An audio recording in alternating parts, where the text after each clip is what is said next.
Iran downed one of our helicopters, so we obliterated the entire country. We are having BLM-style riots across the entire country because, well, obviously a black guy killed a white guy, and he was sentenced to jail for that, and that's unacceptable to some folks. There are riots in the United Kingdom for the opposite reason, after the unimaginable and horrific visuals came out from that area of the world.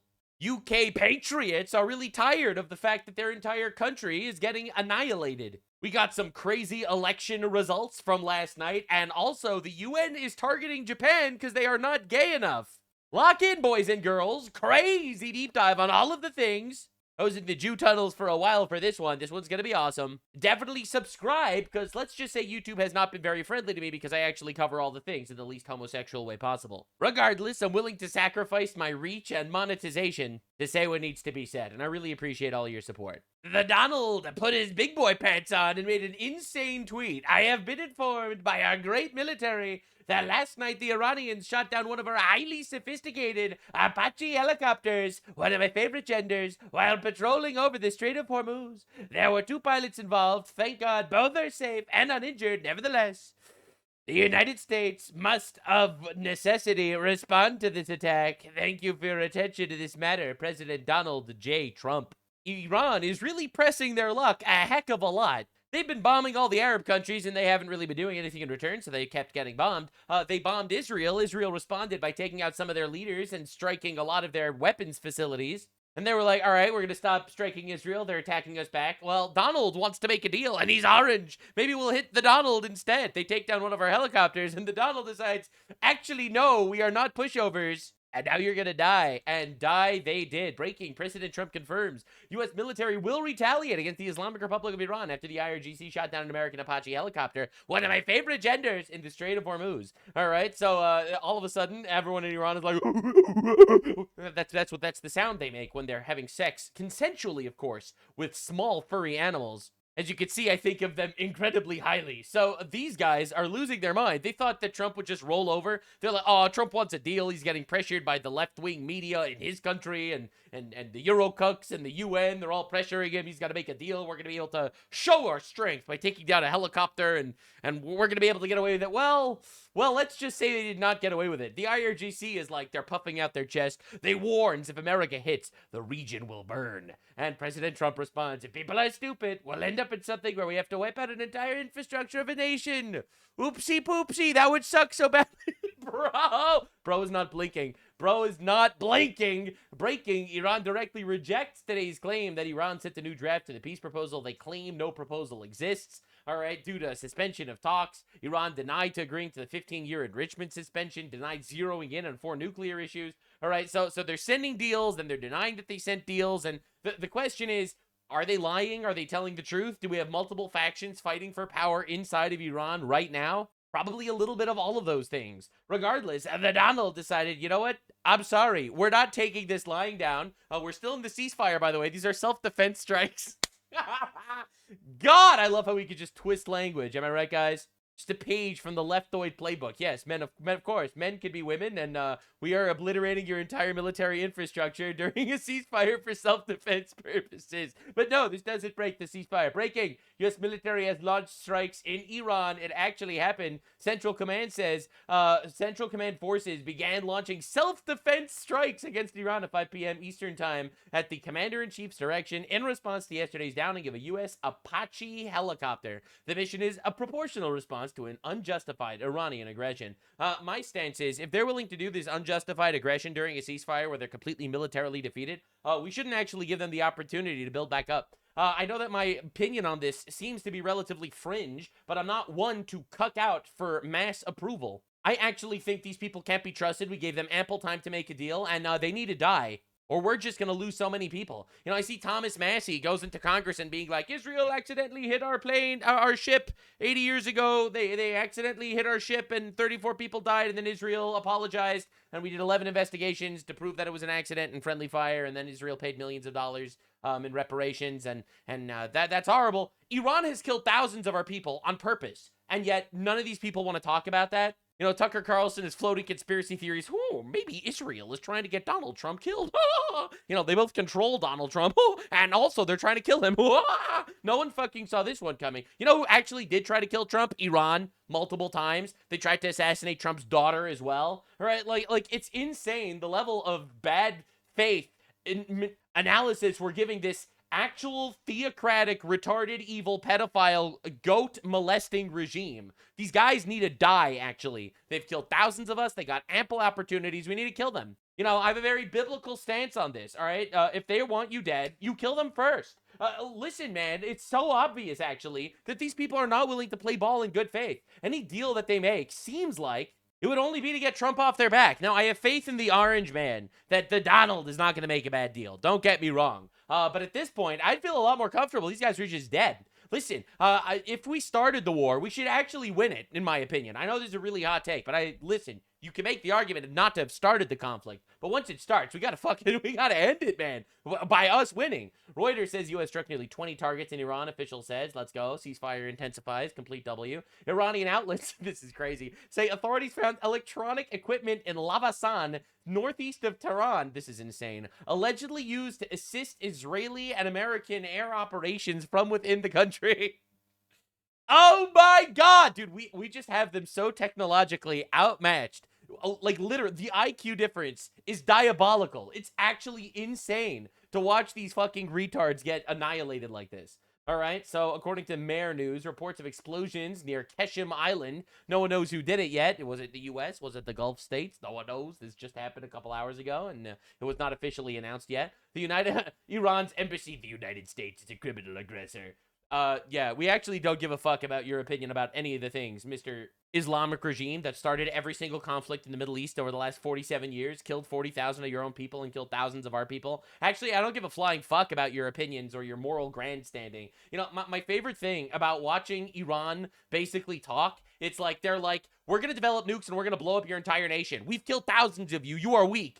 Then we're like, all right, we had enough, and we fucking blow them up. We are getting genocided. Please help us. This is literally the fucking... What is this? What actually are we looking at, man? This is like the Muslim victim bully handbook. We will kill your men and enslave your women. We fight back. No, we are getting genocided. You are a criminal aggressor. No, please. Glory to American Empire is what I'm trying to say. That's right, actually. Actually, we are the strongest country in the world. Actually, you should listen to us when we tell you what to do. And if you don't like it, we're actually going to do something about it. I'm really tired of getting pushed around. International law is fake and gay. It was created by goat herders and sheep molesters to convince us not to absolutely dominate the planet. And you know what? I'm really tired of this. I'm really tired of it. The IRGC ballistic missile strike on Jordan last night caught me off guard. Apparently, they struck Jordan, another country. You know, they struck 5 separate countries over the last 72 hours. The UN has nothing to say, obviously, because they love terrorism. No one's surprised. This is footage of the IRGC launches towards U.S. bases in the region last night, which is insane because apparently, to recap, the U.S. and IRGC skirmish overnight. The U.S. carried out 3 waves of strikes against 20 IRGC targets, W. Bro, they took down a helicopter. Let me just remind you how this started. Many of Iran's coastal air defenses were destroyed. In response, Iran launched drones and ballistic missiles at U.S. military bases in Bahrain, Jordan, and Kuwait overnight. U.S., Jordanian, and Kuwaiti officials said that most of the missiles and drones were intercepted, and for now, tensions have calmed down. But the truth of the matter is, I think Trump is starting to actually realize that, yeah, actually, we can't make a deal with these apocalyptic, theocratic death cult members. I think he's starting to realize that we're actually going to have to go ahead with the other idea. The other idea, if people are stupid, we'll end up in something where we have to wipe out an entire infrastructure of a nation. Oopsie poopsie, we might have to do it. Listen, you should have known what we got into when we started, and I think Trump did. I think a lot of Trump's advisors didn't. I think a lot of people like to think that all cultures are equal, and they're just trying to live their lives and be peaceful, and they don't realize that we're actually up against a literal apocalyptic death cult with the stated goal of obliterating all of Judaism and all of Christianity. Stated goals. All right, they view, you know, Israel as the small Satan, America as the great Satan, and their goal is to vanquish that, to bring their end times where everyone can have sex with as many children as they want. You know, and sorry, bro, we're not letting that happen, actually. So the Islamic Republic official state TV is openly broadcasting simulations of a nuclear attack.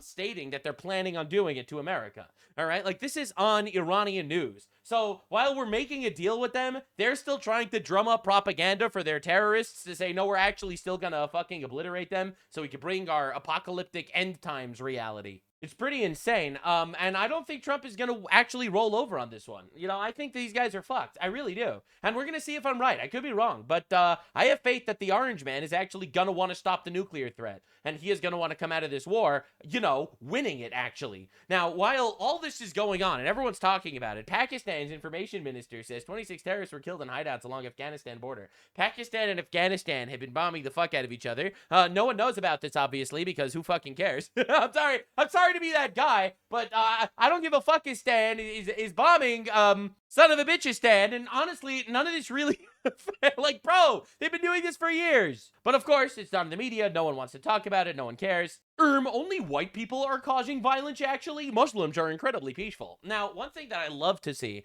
and this is mostly Rubio, I think that's spearheading this. Iran's football federation says its ticket allocation to the FIFA World Cup has been withdrawn just days before their football's global showpiece begins, leaving fans unable to attend their team's matches. No! No! Al Jazeera, Qatar News, is crying that no, the Iranian fans are not going to be able to get into the United States to watch their team's football matches. Listen, I know this is going to be hard for y'all to hear, but based as fuck, this is awesome. Nothing from the U.S. has told them they can't come. I mean, the problem with Iran, it would be not their athletes. It would be some of the other people that would want to bring with them, some of whom have ties to the IRGC. We may not be able to let them in, but not the athletes themselves. Yeah, actually, our country has borders. And we're gonna make sure that they work. Actually, we don't want to just let in whoever the fuck without paying attention. Actually, but I don't know where that's coming from, other than speculation that Iran may decide not to come, and then Italy would fill their spot. But if they decide not to come on their own, it's because they decided not to come. That's right. What they can't bring is a bunch of IRGC terrorists into our country. Yeah, no, we're not actually gonna let you just bring in infinite terrorists into our nation. Sorry, I hope you don't mind. Actually, we don't like that a lot. And Rubio also dropped this like evergreen gem in regards to us bombing Iran. If you fire at a U.S. Navy ship, what are we supposed to do? Say, oh, there's a ceasefire. We're not going to shoot down your drone. That's a stupid question. That's a stupid position to take. That's right. Of course we fired back at them. Obviously. They were shooting at us. Yeah. That's what I would expect to do. Yeah. Only stupid countries don't shoot back when you're shot at. Only stupid countries don't shoot back when you're shot at. Just based. It's just correct. Oh, but how can we do this? The poor goat fucker. Yeah, honestly, you figure it out. I'm sorry. Now, in other great news, the Somali referee banned from entering the U.S. for World Cup, right? He was also starting this whole drama. No, you're only banning him because he's Somali. Based. That's enough of based. But they were crying, no, it's racist. You're not letting him in just because he's Somali? First of all, yes, that is a perfectly valid position to hold. Second of all, bonus meme, he also had suspected links to terrorist groups. Right, literal double whammy. So first, the United States is like, no, you can't bring in this Somali referee guy. They're all crashing out. It's because you're racist. Now, the reality is, no, it's because Somalis generally suck. Statistically speaking, I'm just speaking from statistics. They generally suck. Like, as a culture, I'm just saying. You know, they got tons of piracy, tons of scams, tons of beheadings and shit. 99% of women in Somalia have been genitally mutilated. Rape was only outlawed like 5 years ago. Average IQ is 67. They have produced literally fucking nothing of value ever.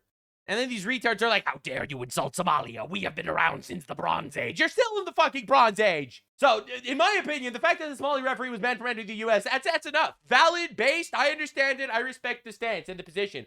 Added bonus, he also had links to terrorist groups. Bro, I'm sorry, man. We need to limit the amount of this shit in our country.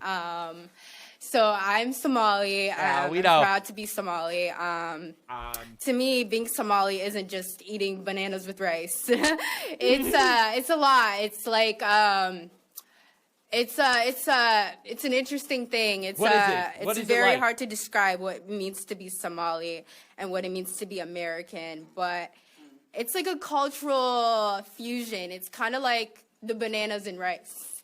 You know, people don't really see, like, you know, it's you know, people don't think, oh, you can eat bananas with rice, but that's what it's like to be Somali and American. It's like that combination of banana and rice, but you're gonna get what I mean. Yeah, this is easily one of my favorite clips of all time. This is the person they chose to be their speaker for the community. I am just saying this clip single-handedly has convinced me to end all Somalia immigration into our country. Anyway, Trump administration accepts only white refugees for the 6th straight month. I'm just saying, my fucking goat. That's my fucking goat. That's my guy. That's my guy. Listen, any white supremacists in the audience? Technically, I'm Jewish, so I'm allowed to say these things when you're technically, like, considered racist. So I will be that guy. I will bear your cross with you. Let's freaking go, boys. Hell yeah, dude. Colossal W, Trump. Everyone's like, nah, Trump ain't doing nothing. Yeah, what are you talking about, bro? Our country is objectively in a better place than it was. Could he be doing more? Sure, absolutely. There's so much more to be done, but fuck, I'll take what we can get. Oh my God. Now, Donald Trump, whoever is saying, oh, Trump is losing the party, all of his endorsements keep winning. It's insane. So, of course, Lindsey Graham, for some reason, this guy is unstoppable. He fucking wins every single time. Projected to win the Republican Senate nomination in South Carolina. It's like, bro, it wasn't even close. 60% to 27%. Oh, it's just miserable, dude. Holy shit. Now, everyone hates Lindsey Graham because he supports every war ever. You hear war, and Lindsey Graham, he just fucking comes out of the fucking sewers. He's there. He's ready to go. Bro is ready and locked in. All right, so Lindsey Graham wins by a landslide. He got the Trump endorsement, obviously. Mark Lynch was the guy that, like, all the retard right-wingers were supporting. They were like, yo, we're all Thomas Massey and Marjorie Trader Green and all these fuckers and you know, Tucker Carlson. They all came out for this guy. My guy, you will never, ever produce a reasonable alternative to the neocons in the Republican Party if you produce retards. It's so heartbreaking to me watching so many, like, decent people on the right just completely and utterly fall for, like, the third world psyop. And it's like, oh, yeah, we need to elect some guy that thinks the Jews killed JFK and did 9/11. And it's like, you know, fuck, man, holy shit. Right, so yeah, Lindsey Graham wins by a complete landslide because everyone Trump endorses wins. That's just how it works. And no endorsement in the country, and no coalition of endorsements in the country matters as much as Donald Trump's. I'm just saying, this man has a stranglehold on politics. He has for the last decade, and he still does. Congratulations, Senator Lindsey Graham in the great state of South Carolina in the big win tonight with almost 60% of the vote against a large field of very capable candidates. There will be no runoff. Now Lindsey will be able to devote his time to passing the desperately needed and long overdue Save America Act. And honestly, we need more loyal people in the Republican Party to fucking do this shit. This is insane that we're not doing this. So many traitors, turncoats all. And of course, one of the major people criticizing Donald Trump was Nancy Mace. She was really popular in Congress. She lost badly. So Pamela Yvette won the race with 29%. And get a load of this one. You're not going to believe it. She had the Trump endorsement. And all these guys lost. Nancy Mace came in 5th place. 5th place! Oh my God. I guess the American people really don't like when you call Donald Trump a pedophile. I guess the American people are like, no, actually, there's no evidence he's a pedophile, so we don't like the fact that we have Republicans ruining our administration that we worked so hard to put together, a generational coalition destroyed by retards that fell for the bottom-tier leftoid slopaganda. Right, like Nancy Mace, who honestly, you know, did this whole thing about the Epstein files only after Donald Trump was elected president. Every Republican that brings up Epstein shit after Trump is elected president, but was silent about it during Biden's 4 years, in my opinion, is a traitor. It's really that simple. I want the Epstein files out. I want every client that Epstein had that raped kids on his island in fucking handcuffs or worse. Ideally, publicly executed, all right? But as it stands right now, 4 years of Biden completely covering it up. And now we have 3 million files under Trump. And you're going to sit here and be like, Trump is a pedophile protector. When Biden was just completely silent about it for 4 years. Nah, dude, you're just an enemy of your party at this point. And yes, you're going to lose. So Nancy Mace loses miserably. Nancy Mace tried to do this. Pamela Yvette is not endorsed by Donald Trump. Do not believe her lies. And then she posted this of her with Trump, which is AI. This is an AI post of her and Trump. You know, a community note. Yeah, Trump actually did endorse Pamela Yvette for governor. So she tried her best to make it look like she had the endorsement instead of Pamela. It's not true. Pamela did. See, I think my stance on politics is very simple. Very, very simple, actually. Y'all are still voting for women? Anyway, moving on. Apparently, while all these elections are going down, there is an unimaginable amount of fraud getting exposed. Elon Musk reposted this Nick Shirley video, and it's insane. So how old is this person who's eligible to vote here inside the United States, inside the state? This is in California, of course. California. 126 based on the Secretary of State. And this is Doris. Yeah. And now we're gonna see if Doris is home. Are you Doris? She's right here. Yes. Hello, Doris. Yes. How are you doing? I'm good. We're just going through the voting rules here, and we're just confirming anybody who's above the age of 100 years old. And right here it says you're 126 years old. No, you got the wrong house. Are you Doris Wood? Yeah, but you got the wrong house. I'm Doris Wood, but you got the wrong place. That's the wrong information, all that stuff. No, that's wrong. Oh, here, I can show you if you like. No, it's just that it's wrong. How come you think here in California they're just messing up on all these voting rules here? I don't know, because I don't know what you're talking about. Yeah, it says you voted in 51 elections, Doris. No, not me. Really? That's weird. I'm not no 100-something years old. I know. I said I wasn't. I just want to make sure you're not 126 years old. No, I'm not. Yeah, it really does say you're 126 years old here. No. Says, Who did this be 126? That don't even make sense. I know. That's what the Secretary of State says. Well, the Secretary of State is wrong. Yeah. Seems okay, like I'll put it like this. I was born in 1940, so you figure that out. All right, Doris. You have a good evening. All right, so apparently, all right, so the state writes that she's 126 years old and voted in 51 elections, and she's like, no, none of that's true, actually. Like, it's insane how much fraud there is. California, in fact, made it illegal for any election in the state to require ID. All right, not just do they not require ID, they made it illegal to check if there's ID. Costco checks ID. California outlaws local voter ID rules. It's illegal to show your ID in California. Like, why would they do this?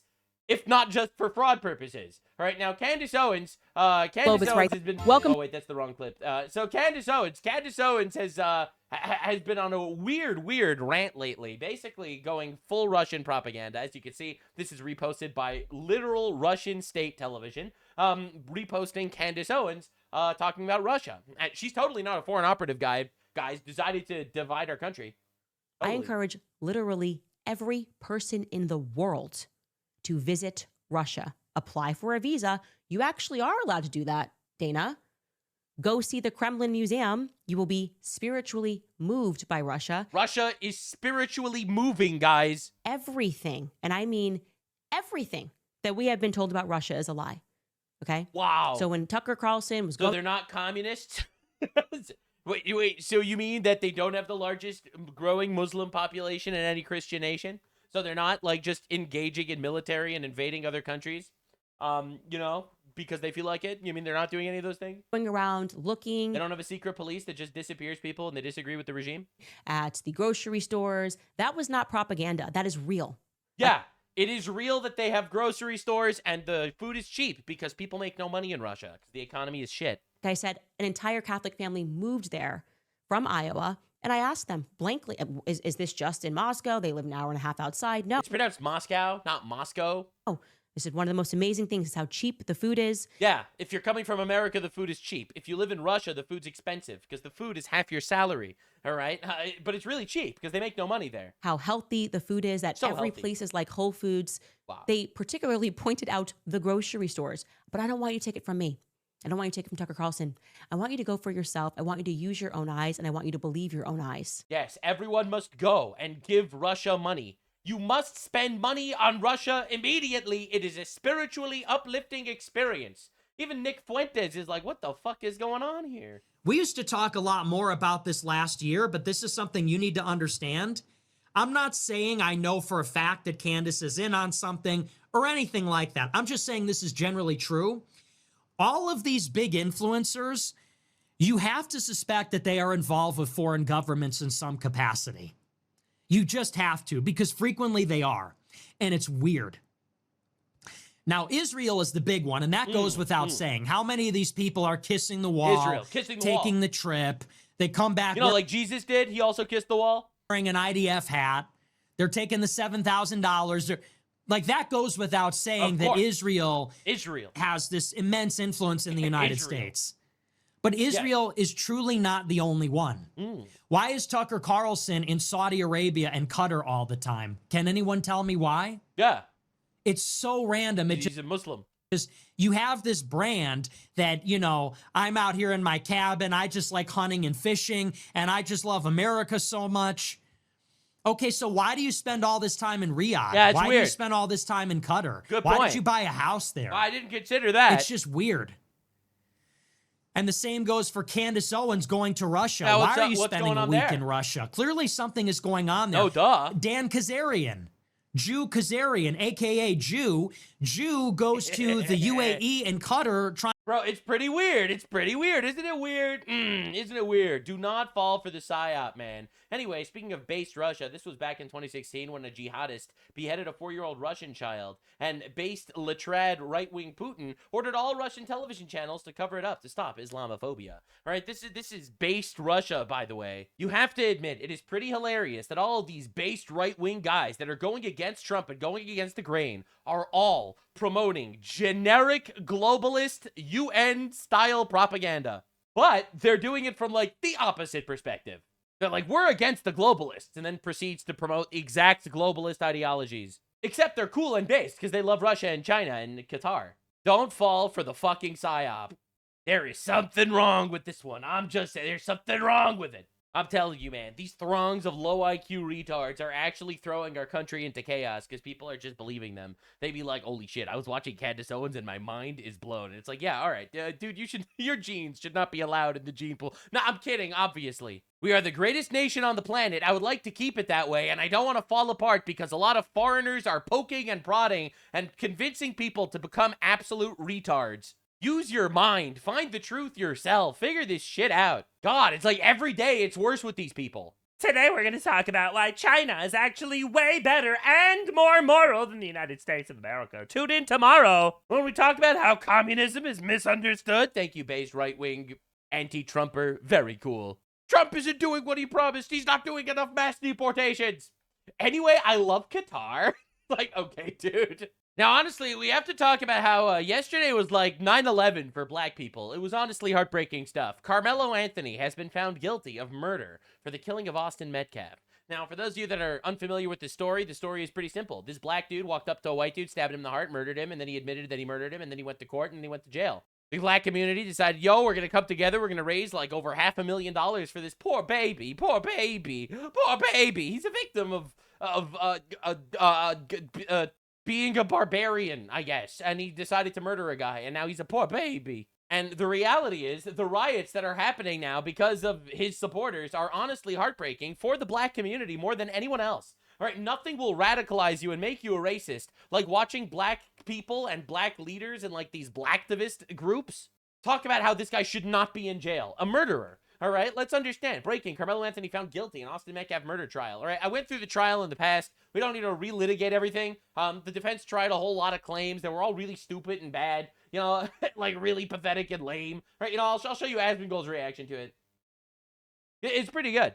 After his defense, Carmelo Anthony suffers major blow in court after his defense attorney Mike Howard attempted to argue that Austin Metcalf was responsible for his own stabbing. That's right. Maybe the white guy took the black guy's knife and stabbed himself in the heart, and then the black guy admitted it, and all the witnesses, their eyes just weren't working. Essentially impaled himself, prompting an audible gasp from the jurors in the courtroom. Well, you're a lawyer for a certain case, things aren't looking good, and at a certain point, you've just got to go and take the half-court shot. Context. More than 10 of these students and teammates testified that Austin Metcalf repeatedly asked Anthony to leave. Several recalled Anthony responding, "Touch me and find out." Metcalf tried to avoid a fight, telling Anthony, quote, "Dude, I'm not going to fight you out of track meet." Anthony pulled out a 5-inch folding knife from his backpack and stabbed Metcalf in the chest. The witness replied, "I see the hole in his chest and blood." He starts screaming for help. A swift verdict reached in Carmelo Anthony murder trial. Police are all around the building and Anthony supporters are going crazy. Carmelo is innocent. Bro, this is such a bad look for the black community. I'm not gonna lie. Shit like this would make... Bro, dude. Shit like this would radicalize the fuck out of me. Like, I don't know how you could see this and not be racist. It's so bad, dude. You see, my opinion actually is very different than theirs. They're like, free Carmelo, whatever. I actually don't think Carmelo should get life in prison. I think he should be publicly executed, and I really don't have any qualms with saying that. I think a public beheading would be pretty appropriate. Like, I see people saying hanging, and I look, man, lynching has some history with these folks. So I think a nice public beheading would be pretty awesome. This is not coming from a racial place. I actually think that murderers should get the death penalty. And if you murder somebody, especially in the first degree, you immediately should get the death penalty. And I don't think we should wait in jails for 30 years until the shit gets figured out. I think the moment the judges hammer, wax, fucking gavel on his desk, and he says guilty, they should take him outside behind the courthouse, fire up the fucking live stream on X, and execute him. We do this for like a good year or two, and we'd be living in paradise. It says in the Bible, someone who takes a life should have his life taken in return. It is moral, it is biblical, and honestly, it's just objectively good for society. This filth does not need to live, and my tax dollars do not need to pay for his prison food. Bro should just get executed. It would be great on every level.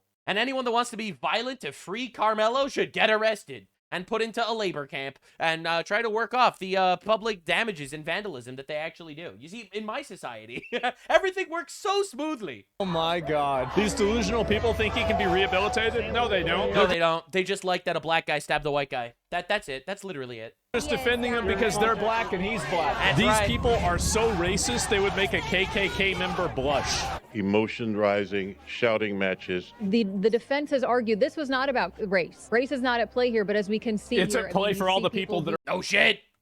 No shit. are in this crowd. I honestly, See, I agree. It shouldn't be about race. I think if someone's a murderer, you should just execute him. It's actually that simple. Now, yes, this will per capita affect black people more than white people. But that's because more of them are murderers per capita. That's just an objective fact. So yeah, it'll affect them more. I don't believe in opportunity, equality of outcome or any of that shit. You're a murderer, you get executed, life moves on, and it's better. And we don't need to worry about that guy existing in our worldview. You know, think about it. Think about it. A world with one less murderer. Let's fucking go. I bet Carmelo Anthony just stabbed him because he's a retard, right? I don't think he stabbed him because he's white or because he's black. But the people over here... Maybe. I don't know what his motivations were. I don't know if he's a racist. I don't know if he's just violent, a psycho, a retard. The only thing I care about is that he's a murderer and he should get executed. They're doing this. They are racist. What is he doing? That has been a sticking point for people who support Carmelo Anthony. If you support that and you're mad that there's no black people on the jury, you should ask yourself, why are you mad about that? You're giving away the game. It says here, Lori is telling us, we, the jury, find the defendant guilty of murder. That is the verdict from the jury, according to Lori Brown, who is in the courtroom. You are done. Yeah. We are not doing this O.J. Simpson shit again, okay? We are not doing it, all right? No, we're not falling and folding to the public pressure of the freaking blacktivists. Ain't no one doing this ever again, all right? You want equal rights? You get equal lefts. That's how it works. Whole life are now berating deputies. Hey, you ought to be ashamed of yourself. What the fuck you over? You should be ashamed of yourself for putting a murderer in jail because he's a black murderer. And black murderers, we fucking love those guys, especially when they kill whites. I mean, that's what I'm hearing from this fucking retard. Be ashamed. Let me guess, she's pointing at the black ones.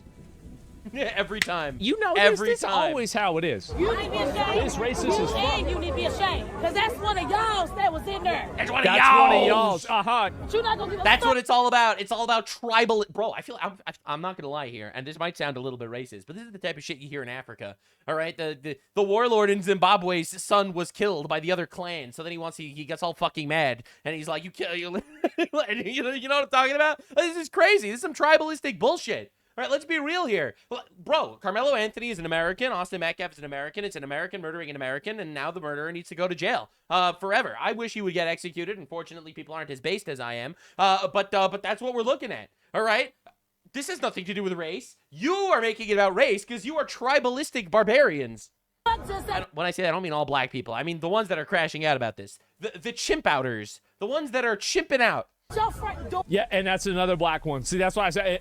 See? Oh my God, that's embarrassing. Do you really think letting a knife murderer out is like good for black people? It's not good for anybody. Black Panther They don't think that far ahead, sir. is attempting to launch a race war. Oh, great. We gotta tell our kids the truth that this is a racist ass country. This is a racist ass country. Bitch, you are so fucking fat because of the fruits of our nation, okay? All right? The reason why you're as fat as you are is because you get so much free shit from our country. All right, leave. Literally, I am so tired of this. Oh, we were brought here against our will. Yeah, and now you could leave if you want to. If you don't want to, you have to be American. If you want to leave, you can. No one is stopping you.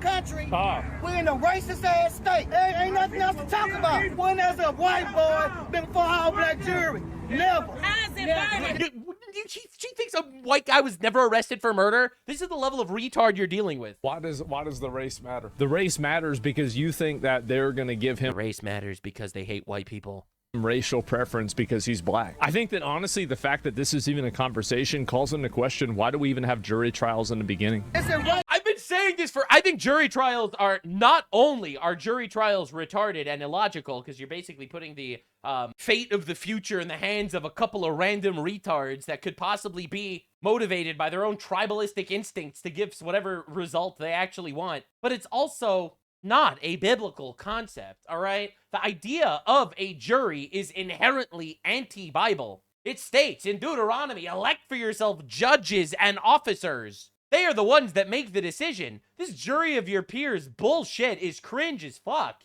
He asked, is he okay? He asked, is he okay, after he stabbed him in the chest with a knife. You know what? That's a good point. Is he okay? Are you... See, personally, I think that we should execute Carmelo Anthony on a live stream and then ask if he's okay. I feel like that's just that's an appropriate point. Good, bro? Are you good? This is a war. A war. A war? I guess you must be the tank. This is a war. Say his name. Oh, we gotta send her back. We gotta send her back. And Carmelo. Carmelo! This should radicalize the fucking shit out of you, by the way. And it gets so much worse, all right? So, Carmelo Anthony found guilty by Austin Metcalf murder trial. So, stand your ground is for whites only. And the truth is, no! Stand your ground is when it's self-defense. Carmelo Anthony walked up to this dude and stabbed him in the heart. It's not self-defense. These people, they do not engage with rational discourse. They are emotional retards that are only looking out for their own tribe. It's insane. Oh, I wish I could hug him. Life. He's getting life in prison. Look at his poor baby. Poor baby. My little baby. Crying and oh, his poor baby. Poor babies. He got to get raped in court. In prison for life. Lifelong rapage happening to this guy. You see, I have a much more humane take, and I think we should just execute him once again. Oh, I wish I could hug. He's a murderer. He's literally a murderer. Like, look at who is deified by this community. And all of a sudden, the George Floyd protests start to make sense, don't they? Say his name, Carmelo! Carmelo! Say his name! Carmelo! Say his name! This is a murderer. A murderer who murdered a guy unprovoked. Understand what they're fighting for, all right? And understand that they would do it to you. And they all do this, dude. What do you want us to do? That's right. What do you want us to do? Not stab an innocent guy in the heart would be a good start. It would be a good start if you just didn't murder people. This boy, what? I'm lost for words. I don't know what to do. Not murder people. Maybe marry a man and make sure that he stays with you and doesn't go to jail. 5 boys. I don't know what. I ain't got nothing to tell them no more. Teach them not to murder people. You can't walk away no more. What does that even mean? Trayvon Martin. Let me ask you this right now. I hear. What do you even do? What do I tell my boys? Tell them not to murder people. This is insane. It's incredible. It's absolutely incredible. You know, nation shocked as jury rules. You cannot stab someone in the heart for no reason at all. It's just absolutely heartbreaking. They just... Fuck, dude.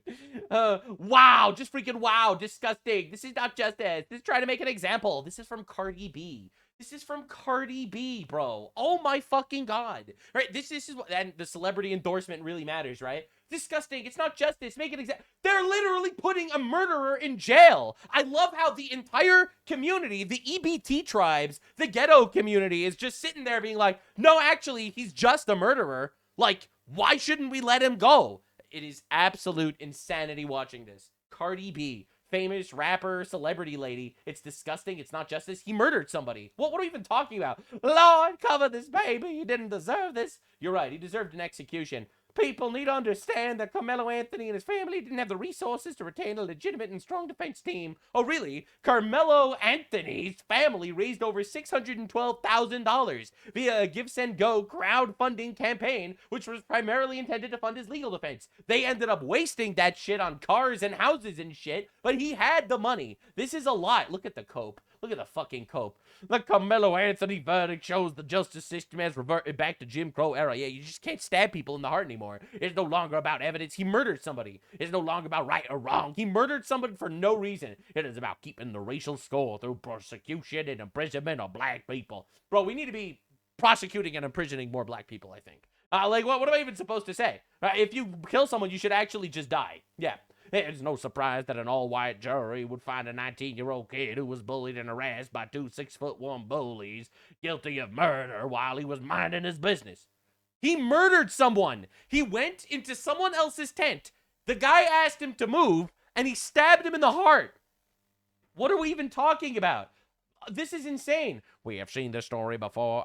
We need Uncle Ruckus immediately. We need Reverend Father Uncle Ruckus on this immediately. A young black man is put on trial, and somehow the burden shifts from what happened to him to why he would not have defended himself. He murdered someone for no reason. The facts become secondary. The optics become everything. The outcome feels predetermined long as the verdict is read. People will tell you not to make it about race, but race has always been part of the story in America. You should leave. You should literally go to Africa.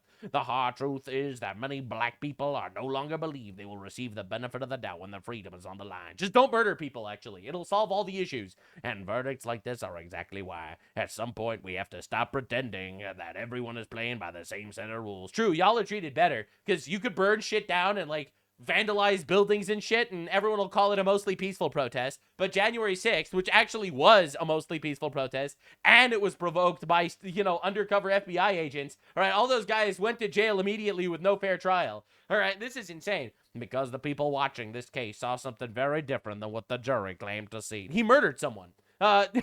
The community note, the Carmelo Anthony jury was not all white. There were Asian, Hispanic, and Middle Eastern individuals on the jury. These people fucking suck, man. It's crazy. And dude, just look at him in the response. Black people always play victim. He says, always from the moment we came out against our will. So leave! So leave! And that's the response. Well, here's the thought. If you came here against the will, go back from whence you came. Now, this our country now. You're going extinct. LOL. I love how it just immediately, yeah, we're actually killing white people and we just like it. Maybe the reason why they're really mad that Carmelo Anthony went to jail is because they don't like the idea that they can't just murder a white guy. I'm starting to really feel that way. I'm starting to really feel like maybe they're just mad that they can't just murder white people and get away with it. That's crazy. 35 years on your first offense is over sentencing. True, they should have just executed him. Yeah, there has to be a retrial. This is blatant injustice. He murdered someone. He murdered someone. This is insane. Bro, you think that people should get one freebie for murder? Well, what are we even talking about? This fucking ape, Carmelo Anthony, should never, ever see the light of day again. Ever. First degree murder? How did the prosecutors prove first degree? That's planned and orchestrated. What the fuck? I'm so fucking sick of this country. I'm really actually glad she's bringing this up. Because I can tell you how it's first degree. Carmelo Anthony said to the guy, to Austin Metcalf, touch me and see what happens. Then he was touched and he stabbed him in the heart. Touch me and see what happens means he planned to murder him. And he murdered him. Yes, actually, it was a very open and shut, closed case of first degree. All right, and dude, they don't stop. They don't fucking stop. Let her talk. This was a legal lynching. Illegal lynching is when you sentence a murderer to prison. Happening here today. Exactly what happened. We can't hear. All right. I said, as a former prosecutor, this was a legal lynching. They had former prosecutor. Why aren't you a prosecutor anymore? In this slaughterhouse. This is a slaughterhouse. This is not a courthouse. And I wish it was a slaughterhouse. Courthouse is designed when you would come here and you look like us to slaughter you. Holy shit! Really? Can we get more of them? That judge. No, this is insane, man. It's absolute insanity watching this. Like, these people cry and cope about it. Like, you are setting the black community back so far by doing this shit. Right? This is a murderer. Carmelo Anthony being found guilty is the exact representation of black boys never being afforded the luxury to make a mistake. He murdered somebody. He didn't make a mistake. He murdered someone on purpose, as it clearly is in today's society. They are not afforded the same empathy that many Caucasian males are. What are we even fucking talking about? Community note, Carmelo Anthony was convicted of murder, not a minor mistake, for the fatal 2025 stabbing of 17-year-old Austin Metcalf at a Texas high school track meet. A jury rejected his claim of self-defense after witnesses testified Anthony was the aggressor, actually. Carmelo will get out of prison. That boy ain't getting out the grave. Isn't that incredible? Isn't that absolutely incredible? This is like, well, it's worth it because it's true. It's true. Our guy is going to jail, but your guy's dead. What the fuck is happening? What do you even do with these people? This is absolutely incompatible with our civilization. In a just society, a tweet like this would get this person landed in an asylum. Carmelo Anthony's butthole is gonna be a 4-lane driveway, okay? I would not exactly celebrate his fate. But this idea is so fucking sick, it's insane. It's almost like they actually just like the idea of killing white people or something. Wow, couldn't believe that. So this is a community organizer in Dallas. Fuck it, dig Austin Metcalf up and stab his ass again. 59 likes. Dude, what the fuck? What the actual fuck are we even looking at here? This is absolute savagery. This meme just becomes more and more true every day. Justice for Carmelo, be honest. It was self-defense, be honest. We love when white people are murdered, thank you. And yes! Yeah, what do you mean you'll dig this boy up from his grave and stab him again? What are you even talking about? Austin Meat Corpse is still pushing up daisies. Haha, it's true Carmelo Anthony is getting life in prison, but at least he managed to kill a white. Just understand what we're dealing with here. Right, that baby was sentenced to 35 years. Unfortunately, they should have executed him. And they're all doing this. In fact, now they're calling for the murder of Austin Metcalf's twin brother. Yeah, I forgot, and the twin brother would have been with him. Fuck it, you see. They should have both been arrested. They both should have been dead. Both brothers. Both of them should have been dead. Yeah. Both of them should have been dead. So here we have an instance of a black guy stabbing an innocent white guy in the heart and murdering him, and goes to jail for murder. And these people, the EBT tribes, are like, actually, he should have killed the brother too. What the fuck is happening? The most racist fucking people of all time. You know, these are the anti-racists. These are the guys telling you that you have to be less racist. These are the most racist people on the planet. Don't record me. I'm asking you not to record me.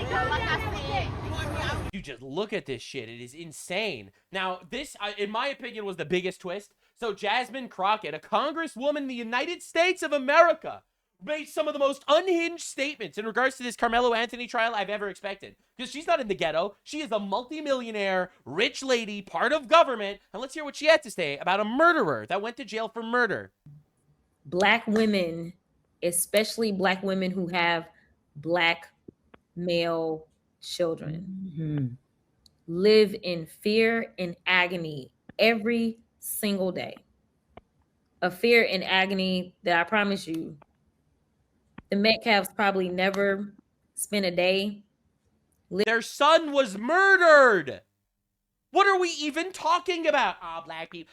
Dude, I'm sorry. I'm just tired of it. Most problems that the black community is facing today is the fault of the black community. Take some fucking accountability. Holy fucking shit. We had a black president, for God's sake, all right? Racism, it would be dead if y'all would stop fucking lighting shit on fire. In fact, racism was so dead that the SPLC leftists literally had to fund the KKK to exist. Living that way. And we're going to have just some real conversations about race. So we have to have real conversations because the real victims here are black people. Black women live in agony every day. I promise the Metcalfs never lived through it. They murdered their son. Their son was murdered by a savage barbarian. What are we even talking about? It keeps getting worse. It keeps getting worse. She keeps going. Awful. Wait a minute. Was it a switch? I don't know what he had. It was a 5-inch blade. Like it seemed like it was a multi-tool, almost like a Swiss Army. Like with like with the little scissors. First of all, I don't even know if that's true, but it's also irrelevant. And everything and whatever. So it was small. It was a 5-inch blade, and it was plunged into an innocent man's heart. Well, I would argue the size of it alone, you wouldn't even think it's a deadly weapon. He murdered him. What are we even doing here? What are we... MAGA, make America great again, and make Africans go away. No, I'm sorry. This is the craziest thing I've ever seen in my life. What the fuck is this? What is this? I don't think it's a deadly weapon. You, who were not in the court case, who did not witness it, who were not presented the evidence, personally, subjectively, a congresswoman, you don't think it's a deadly weapon, even though it literally killed a guy. And I forgot he had through the bag. If it was one of the little, like I don't know, It murdered him. It obviously was a deadly weapon. I do think. Well, that's why he went to his coach and was like, but I don't think I hurt him that bad. He admitted to murdering him. All right? It keeps getting worse. Are you ready? You're not ready. If a 300-pound man is beating me, like on top of me and beating me down. Austin Metcalf was not beating Carmelo Anthony at all, actually. I'm not limited to fist. You know. But that didn't happen. I would argue that even the only time we go into things She's a lawyer, by the way. People's hands being considered DEI lawyer, obviously. Deadly weapons is typically like if they're a professional boxer or that kind of stuff. But I think by the time you start getting to like football player, good argument. They weren't attacking him. See, like that's a really good point, ma'am. Except they literally were not attacking him at all. Like, he entered their tent. They said leave, and he stabbed him in the heart. They did not gang up on him. They did not surround him. They did not attack him. They didn't lay a fucking fist on him. Good freaking argument. We're not talking about like the golfers. We're talking about football players, right? Like, this is what they are trained to do, is to inflict like serious physical contact. But they weren't hurting him. They weren't attacking him at all. Jasmine Crockett suggests she would also have stabbed Austin Metcalf. This is the craziest fucking thing I've ever seen. This is a congresswoman. This should enrage the fuck out of you. We are living in a society where, for some reason, we give a pass to absolute savagery because you're racist if you call it out. This is insanity. This is so devastating. Imagine being a black parent tonight. How do you protect your children? If they go out and stab just one person, they might go to prison. It's like a black man in America can't even murder anyone anymore. Unimaginable. Jim Crow all over again. I'm furious. All right, now Sneeko, all right, the dumbest commentator, I think, in all of politics, decided he was going to actually have a lot to say. He has a lot to say about this. The amount of energy and attention focused to this one thing, rather than, it's because of the theater of it, right? Black murderer, innocent white kid, and then everybody gets to be emotionally attached to it. But the irony is how detached we are from the atrocities that we're involved in because we're in this war, right? Not to be the guy that's saying like, oh, what about Lebanon? What about Sudan? But atrocities here, you know, when you see genocide happening around the world right now, displacement of people. Yeah, Muslims are killing people all over, we know, yeah. It's not 1 ounce of energy from so many Americans is focused on these issues, even though we're involved and it's part of our tax dollars and our economy that's affected when this happens. But stuff like this gets publicized so much because of the Hollywood nature of it. Oh, it's the Hollywood nature of a black guy murdering a white guy and then a ton of the blacktivist community rallying behind him that he should be freed. That's totally not endemic of some sort of gigantic political issue in our country. During the BLM riots, which Sneeko supported, by the way. All right, this was Sneeko during the BLM riots for George Floyd, all right, for St. Fentanyl Floyd. Blessed be his fent. All right, this was him on the streets in 2020 slamming white oppression. All right, so this guy thinks that it's just Hollywood that this is an issue. Sure, we should totally care about Palestine or something, where they started a war and lost or something. That's obviously so much more relevant to our daily life than the fact that we seem to have millions of people in this country that think that you should be able to just murder a white guy and get away with it. Yeah, that's totally more important. It's insane. Now, never forget, this has always been an issue, but we have never been allowed to talk about it because you get called a racist, they ruin your life, they put you in jail, stuff like that. They come up with excuses to call you a Nazi and whatever, but this has always been an issue. All right, this was the live reaction to the O.J. Simpson verdict on Oprah's show. In case of Penal Code Section 187A, a felony upon Nicole Brown Simpson, a human being, as charged in count 1 of the... Now, the craziest thing is, you look at the crowd that's celebrating. All the black women are celebrating that a murderer got off, and all the white women are like, holy fuck, he murdered his wife. What are we doing? A felony upon Nicole... Just an absolutely insanely telling moment. Just an unbelievably telling moment in retrospect. And this is in 2024 on CNN. Also, just how Black Americans feel about policing. It's not like O.J. Simpson was the leader of the civil rights movement of his era. You know, he wasn't a social justice leader, but he represented something for the Black community in that moment, in that trial, particularly because there were 2 white people who had been killed. And the history around how Black people have been persecuted during slavery. There were just so many layers. Also, O.J. Simpson trial represented something so good because a black murderer got away with it and he killed 2 white people. So it was fucking awesome, actually. This was on CNN in 2024. Understand exactly what the fuck is happening in our country. All right. Now, of course, the madman accused of slaughtering Irina Zarutska on Charlotte train raves at judge as he's ruled not fit for trial a second time. Get ready. The man who murdered Irina Zarutska on a light rail in Charlotte, NC, DeCarlos Brown Jr., has been found unable to stand trial on both the state and federal murder charges brought against him for murdering Irina Zarutska. And I actually agree with this sentiment. If a murderous career criminal is unfit to stand trial, then they should just be executed. Punishment is not purely done punitively. And by that, I mean, it doesn't exist in the vacuum, like a parent slapping the wrist of a child when the child does something inappropriate. It's also because it keeps public order.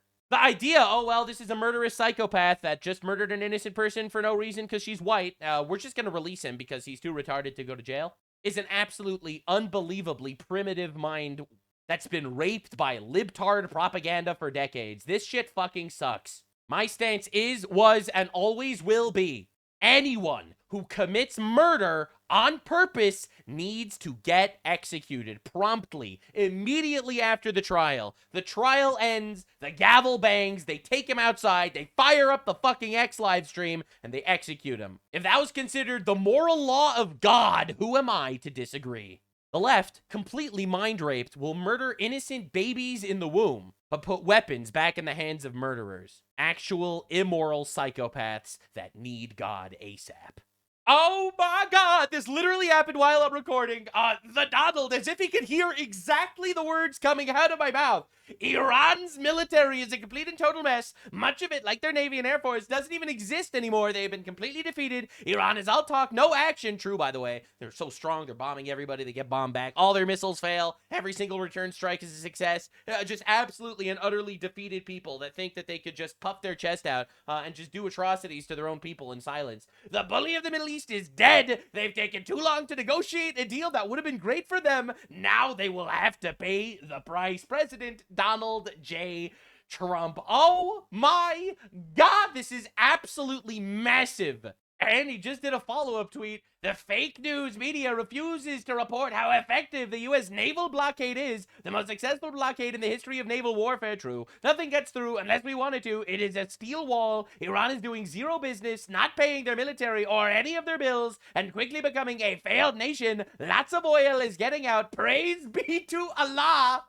President Donald J. Trump. I said the entire time, I love the blockade. I don't mind how long the blockade takes. The ceasefire time doesn't actually affect my stance on the war. We're just basically strangling them economically. Let them gargle in their own blood until an actual decision is made. But I have to say, the fact that we're not just getting away with giving them some random deal so Trump could pull out is fucking banger. Galactic-sized testicles on this orange man. He'll take the time it needs. He does not make bad deals. And if he doesn't get a good one, he's gonna send them to Allah. Holy shit, it's literally like he could hear me. Mr. President Trump, if you could hear me, I have reason to believe that Hassan Piker is 2 weeks away from developing a nuclear weapon. All right, we'll see how that goes. Now, there's a pretty major problem that's happening literally everywhere on the planet, and that seems to be that Islam is trying to conquer the world, and, you know, the Western nations are so cucked that we're kind of letting it happen.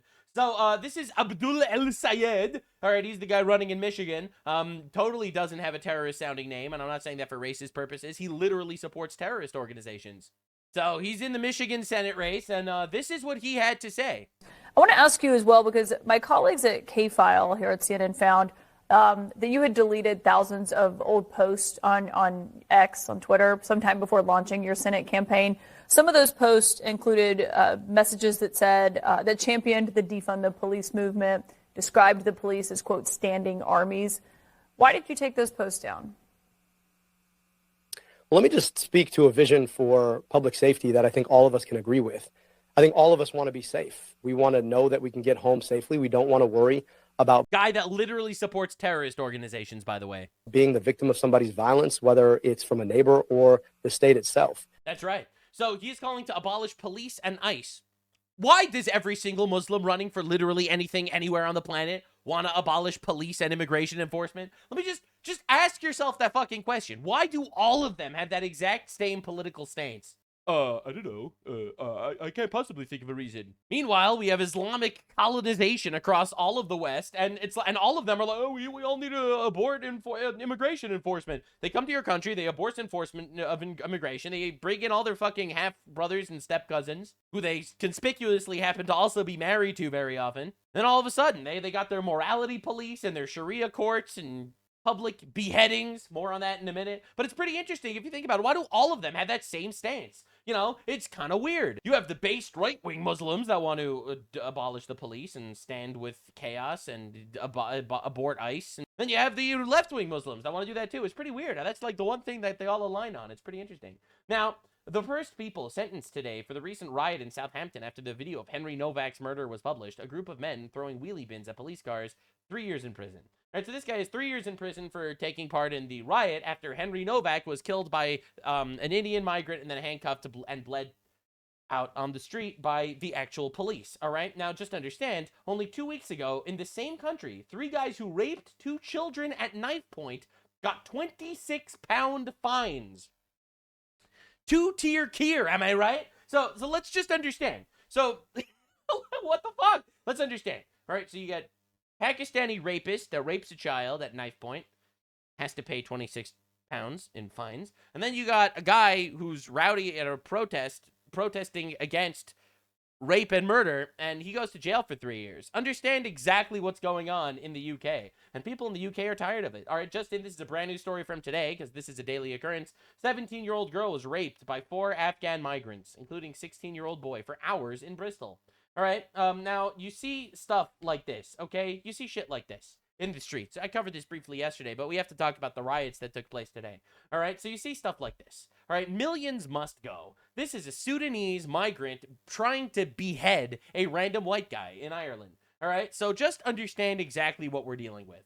So we see shit like this on the streets throughout all of Western civilization. All right, and it's absolutely scarring and horrifying that we see shit like this on video. Imagine what these girls went through. Imagine what a generation of young white girls had to go through.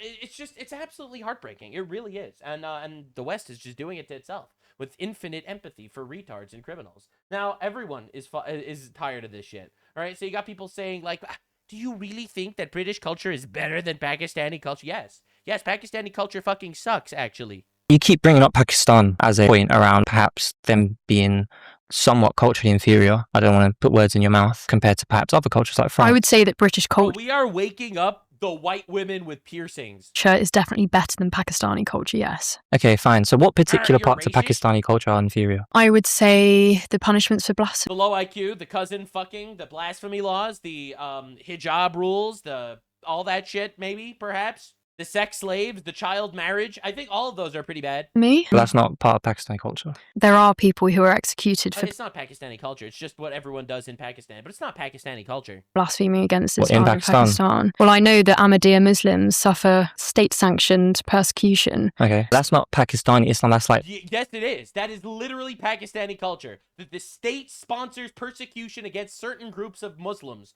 Yeah, duh. Pakistan statehood. Well, it happens in Pakistan. So if we have a lot of people from Pakistan coming to this country, it will... I love how the liberal argument is just making believe they don't understand what words mean. Oh, yes, I know that in Pakistan this happens and it's sponsored by the state, but that's not really the culture.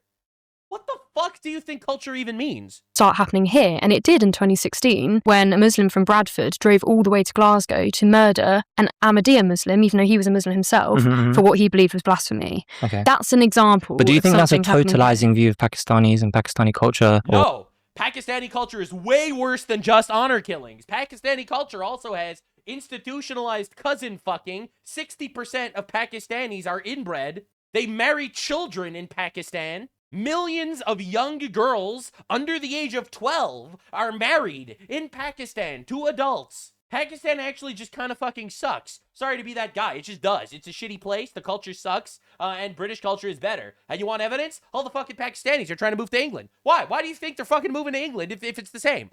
Let's be real here. It's because it's not the same. All right, no one's believing it. All right, like for example, I'm gonna play these 2 clips side by side. You're gonna tell me if this culture is compatible with ours. If I were the benevolent dictator of the world, I would legalize bestiality where you are giving, where you are pleasuring the animal. You see what I'm saying? Okay. Okay. Now why? Why did that happen? Why are you laughing? It's the dumbest thing. It's such a normal take. It's such a normal take from your classic American man. Am I right? It really is the dumbest thing you said. But No, I'll tell you why.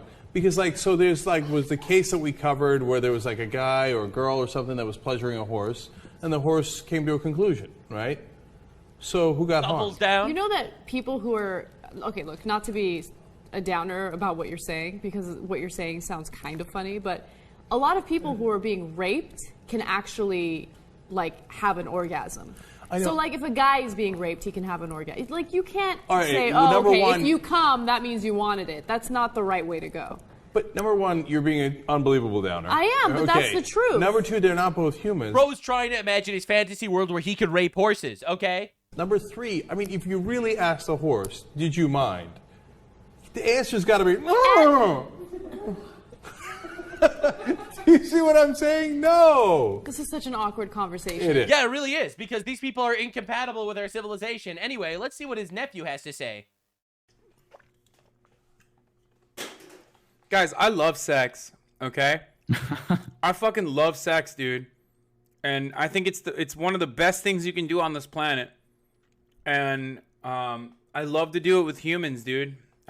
What does he mean by that? There's nothing substitutes, dude. Nothing substitute. What does he mean? What does he mean by this? All right, I am just saying there is an issue here. All right, with the culture that's coming into our borders. All right, now millions must go, says Rupert Lowe in regards to the Sudanese migrant trying to behead a random guy. All right, and let's just say the protests have been rather massive, really, really big. All right, so this is Sky News on the Belfast beheading attempt. Belfast Telegraph pointing out that the man whose life was attempted, the attempt was made on his life yesterday, is probably being treated in a hospital by a foreign national. This just achieves absolutely nothing. Do you understand? Do you understand what you are listening to? A guy gets gruesomely beheaded almost on the street by a Sudanese migrant. And the media's like, well, the doctor that's helping the guy who was almost beheaded might be a migrant too. This is the most fucking diabolical shit ever. And I'm going to show you more about the media in a bit. What the hell is happening in the UK? Keir Starmer, your people are getting murdered and you're doing nothing. All right? Based Anna Paulina Luna. Let's fucking go. Based. Now, anti-beheading protests are taking place in cities across the UK tonight. First of all, this is one of the wildest sentences I've ever read. Second of all, I'm really glad that, people are finally doing shit. But these are the things that's happening. Belfast is on fire as masked groups take to the streets. It's going to be a long night. Buses lit on fire. All right, you got houses lit on fire, as I'll show you. All right, 7-7, no riots. Lee Rigby, no riots. Westminster Bridge, no riots. Manchester Arena, no riots. London Bridge, no riots. Manchester Arena again, no riots. Reading, no riots. David Armis, no riots. These are all instances of Islamic terrorism. We're a patient nation. But understandably, enough is enough. At some point, you're going to need to do something. Breaking anti-migration riots escalate in Belfast, UK as sun begins to set. Police look overwhelmed. They're lighting everything on fire. Cars, houses, buildings. Watch, a house is set on fire in Belfast after a Sudanese migrant charged over the attempted beheading of a man. This is insane. And these houses being lit on fire are apparently migrant areas. All right, which I will show you more in a second. Now, I have so many opinions on this. Obviously, I do feel bad for the migrants that are, trying to make the country a better place or whatever. And stuff like that, but you have to understand that you have reached a breaking point in this nation. The fault of this shit completely falls on the politicians that allowed mass migration of barbarians into this country. Yeah, I do feel bad for the migrants that might have been decent people in this house that are now suffering because their house got burnt down and shit. But when the cries are unanswered for so long, there really only is one solution. So, in regards to shit like this happening, house is set on fire in Belfast, I don't think it has, mate. I really don't think it has, mate, actually. I don't see any fire. Do you see fire? This is still a mostly peaceful protest. Now, when BLM lit our country on fire after George Floyd overdosed on fentanyl, literally no one made an issue out of it. That was like, oh, it's justified. Totally justified that they're lighting our country on fire. But this shit, no. Protesters covering Wigan Magistrates Court with shit like this. We are covering up rape. Dude, fucking insane. This is London. This is London, not Londonistan! All right, bro, it's insane, bro. Absolute insanity going on. I think that might have been AI. I don't know. Belfast is burning. Protesters torching asylum seeker housing. I didn't realize that was asylum seeker. Oh, this is a different one. Oh my God. All right, this was a different house. Multiple buildings set on fire. People demanding deportation of all illegal immigrants and foreign criminals now. The UK politicians failed Britain. Locals have had enough. I mean, I would go as far as to say as I don't know why there are Sudanese people in England altogether. Like, I don't know why there are Somalis in America. I'll be real. I'm not trying to be controversial. I just don't know why they're here. Like, could you explain to me logically why Somalis live in America? Why don't they live in Somalia? We're a country. We have borders. We have some sort of homogeneity. We have a reason why our country exists, and it's great. Why would we import people that are literally just leeches on the system? These people don't contribute. You know, 83% of them are literally on welfare. You know, 50% of them can't speak our language. Why do Somalis live here? And I've never heard anyone properly explain it to me. Aside from, why not? Well, why not? Because they rape more than non-Somalis per capita. All right? And how's that for a reason? So there's the why not. So why yes? And they call you a racist. They'll call you a bigot. They'll call you an Islamophobe. They won't call you wrong because there really is no actual explanation for this shit. All right? So shit getting lit on fire. I don't think it has, mate. All right, so you got to see the way the media is covering this. So let's understand. This is covering a attempted beheading on the street from a migrant that was let into the country. And my favorite thing is the libtards are like, but it was a legal immigrant. Oh, great. So we should remove everyone then, not just the illegals? You know, I could live with that. So let's look at how this story unfolded on X. The attack happened soon after 10:30 last night. So just over an hour later, 11:39 p.m., Tommy Robinson, real name Stephen Yaxley Lennon, posts a video on X saying horrific scenes in North Belfast tonight as an invader was caught trying to behead a man in the middle of the street. Yeah, that's pretty bad. Now, the Restore MP, Rupert Lowe, uses similarly strong language at 6 a.m. Strong language? He tried to behead a man and you're angry about their language? What? 18 this morning. If a migrant comes to our country and attempts to saw a man's head off in the street, a Restore Britain government will not deport. With the British people's approval, that savage will be put to death. But that is not enough. These atrocities... What do you mean? Where's the lie? What did he say that's wrong? Why should that savage be allowed to continue living? Will keep happening. The barbarians are already inside the gates. Immigration will end from countries that are proven to supply us with these monsters. Yeah. Third world migrants who hate our way of life will be removed from our country. Restore Britain will deport. Shit, almost like the hate tweet. That's crazy. Bro, I almost thought they were glazing him for a second. Millions. Okay, now, good. 8:42 a.m. Nigel Farage joins in. What happened in Belfast last night is horrific. The authorities must reveal the identity and status of the attacker immediately. The public are entitled to the truth. Yeah. 9:09 a.m. Alex Burgott for the... Look how she's reading it like, oh, I can't believe all of these people are saying such mean words about a barbarian that tried to behead a man in public. Stories says last night there was an appalling and brutal attack in North Belfast, which was met by extraordinary bravery by some local people. The police have made an arrest and it is vital they're able to do their job. Residents should be told the facts of the case as soon as possible. And it's not until 10:07 a.m. that the Prime Minister says the horrific attack in Belfast last night is sickening. I have absolutely no tolerance for abhorrent scenes of violence like this on our streets. My thoughts are first and foremost with the victim, and I thank the first responders, including members of the public who intervened. So you can see that Tommy Robinson and Rupert Lowe were far earlier onto this story, and then the mainstream political parties follow suit. So yeah, because unlike the mainstream political parties who are importing barbarians and running defense for rapists and murderers, the right-wing people like Rupert Lowe and Tommy Robinson actually don't very much like getting raped and beheaded. You see, that's the difference. So if Tommy Robinson and Rupert Lowe would have said nothing, the media would have said nothing, the Prime Minister would have said nothing, and they would have covered it up like they've covered up so many other cases. The reason why people know about this is because of the quote-unquote far-right fascists that are anti-rape and public beheadings. I know, it's a crazy stance to have. Question is, to what extent far-right accounts on X are whipping this up for their own end? You know, I think that the guy that beheaded a guy was whipping it up. You know, I personally blame the barbarian, the monster, the savage, the fucking monkey that was imported from the third world that beheaded a man in public. I think It's his fault, actually, that people are upset. Like, you do not hate the media enough. This is insanity. All right, so this is Roshan M. Saleh. All right, so this is the editor of the British Muslim news site, The 5 Pillars. This is going to be good. As usual, it's the pro-British, pro-Israel unionists causing the problems in Belfast tonight. No, actually, the problems in Belfast tonight was caused by the fucking savage that tried to behead a guy. Okay? That's the guy that caused the problems. Why shouldn't you be pro-British if you're in Britain? What? Because Muslims don't want you to be pro-England, because they hate England. And you import these people, and they fucking hate the country that they're being imported to. They try to destroy it from within. Notice how he doesn't condemn the guy that tried to behead the guy, right? You know, this is a Palestinian in the UK watching the Sudanese invader video and the outcry of the British public, and you have to see his response. All right, this should radicalize the fucking shit out of you.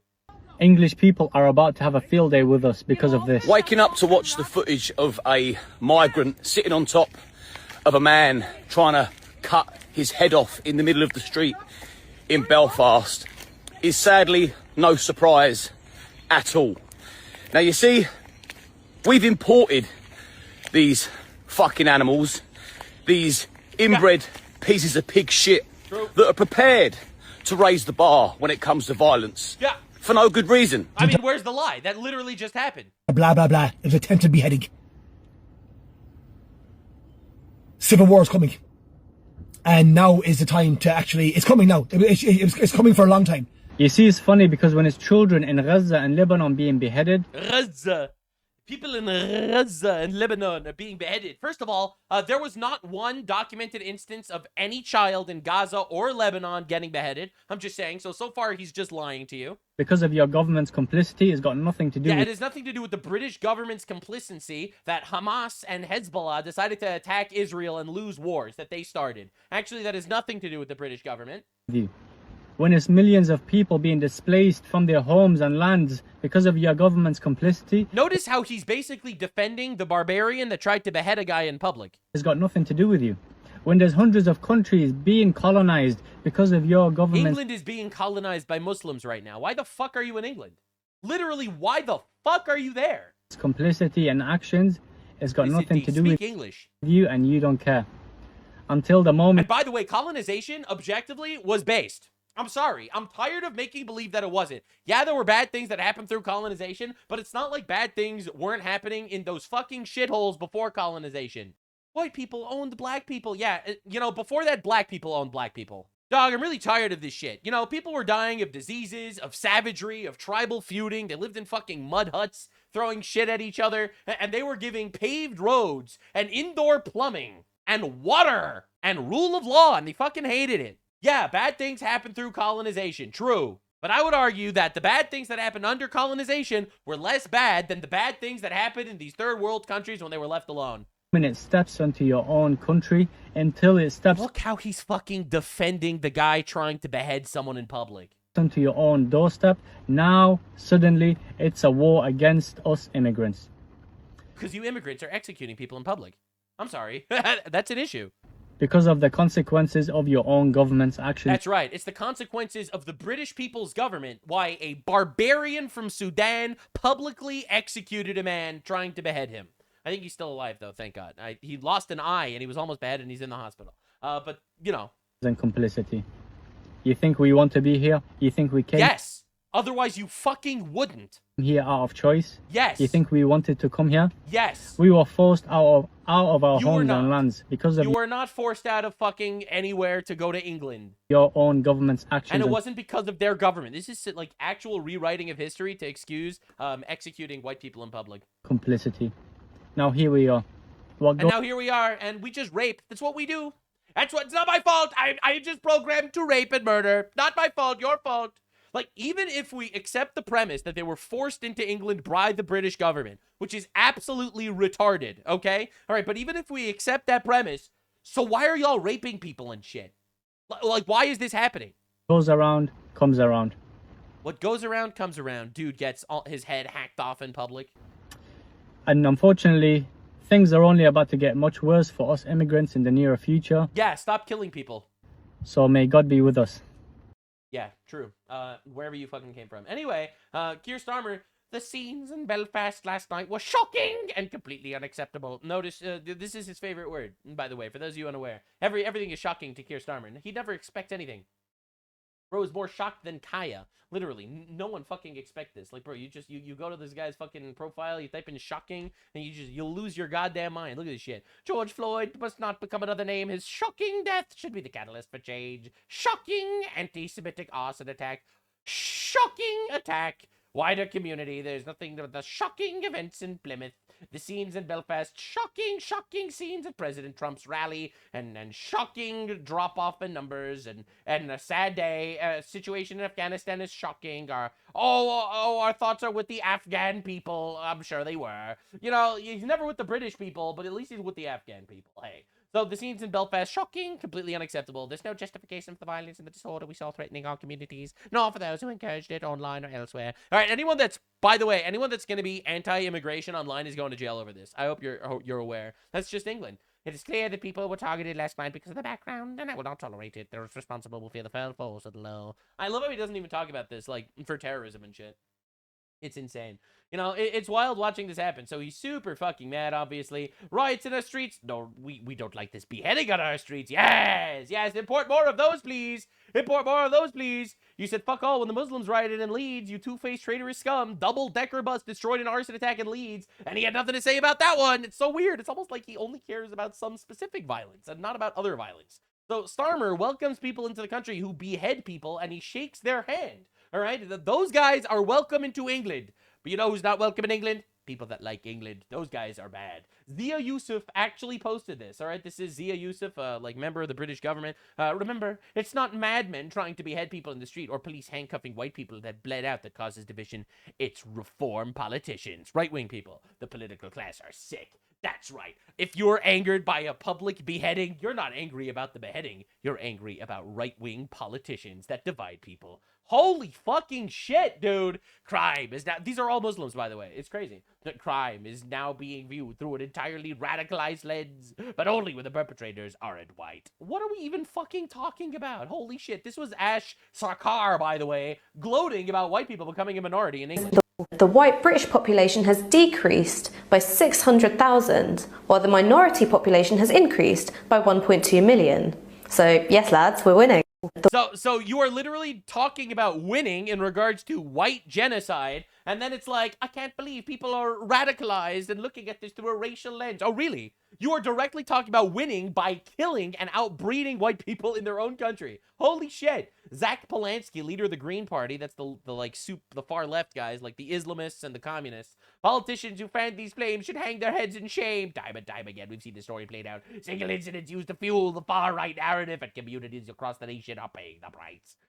Why are we not angry at the guy that beheaded a guy in public and the fact that this happens like weekly in England? Why? I see Zach Polanski labeled Restore Britain extremists. The real extremist position is to willingly import savage third world animals who attempted to behead others in the streets. Just my thoughts. And this is objectively correct, actually. Right, so Bushra Shaikh, Muslim, says, suspiciously enough, no one saw this one coming. She's like a news anchor person. Can we burn houses down when a white man tries to kill someone? Asking for a friend. What the fuck? First of all, you would go to jail if you were white and made this tweet.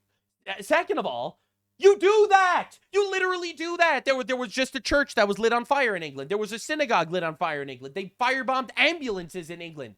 What are you even talking about? Why do you think Muslims are 3 times overrepresented in British prisons as opposed to white people? Like, explain that to me.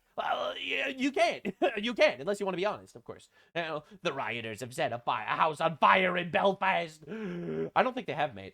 I actually don't think that happened at all, actually. I don't know what you're talking about. I don't know what media you're reading. I actually just don't think that happened at all. And this is what Rupert Lowe had to say. Our establishment, and that goes for, obviously, all those people responsible for this mass untargeted immigration, which has resulted in people who are culturally incompatible being settled across Britain, not integrating, and basically damaging our high trust communities, which have been built up. Dude, can you imagine there was a beheading on the street of Ireland? Can you even believe that shit?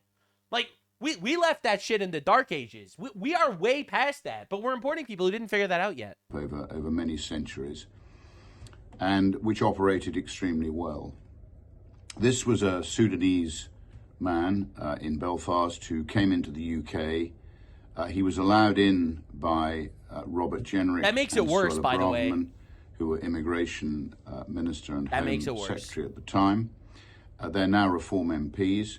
And this fellow, as many others have, exploited our soft border with Ireland. So, Restore Britain, I want to underline this morning the three things that we intend to do. The first is to abolish the entire asylum system. Base. While we clean I up. want to make something clear, because for some reason people don't understand anything about ethics or morals. We don't owe these people anything, but you colonized them. Well, anyway, that sucks. Moving on, we don't owe you shit, actually. We do not owe anyone anything. We do not need to be the benevolent asylum donors of the third world. Actually, our government's job is to benefit the people of our nations. That's it. Period. The end. We could do charity work every once in a while, but we have zero obligation to open our doors and houses to these people. The catastrophic legacy of uncontrolled immigration. The second thing we intend to do is to deport all illegal migrants and those who shouldn't be here in the first place. And the third thing we intend to do is to have a binding referendum on the reintroduction of the death penalty to purge the system of this pervasive evil for good. And obviously that will be up to the British people as to whether they pursue the third part of our plan, but we will be working and lobbying for that outcome. So I think what we've had is a catastrophic failure of those in positions of influence and power. Oh, yeah. They all need to be held to account. Oh, yeah. They all need to be responsible for what they have done to Britain, the evil that they perpetrated on our people, on the innocent, taxpaying, decent British people. That's true. Our judiciary doesn't work anymore, our police force doesn't work anymore, the Home Office doesn't work anymore, the Civil Service doesn't work anymore, Parliament's been hollowed out. And it's time that we actually had some radical change and that we restored democratic rule to our country. And we held people accountable for failure. And that is not happening at the moment. He's just right. He's just absolutely right. It's honestly insane how correct he is. And of course, Canada, still being the woke retards that they are, and this is what they do. Today, says Yvonne Baker, member of Parliament in Canada, I introduce a private member's bill that would declare July every year in Canada as Somali Heritage Month. Why the actual fuck are we doing this to ourselves?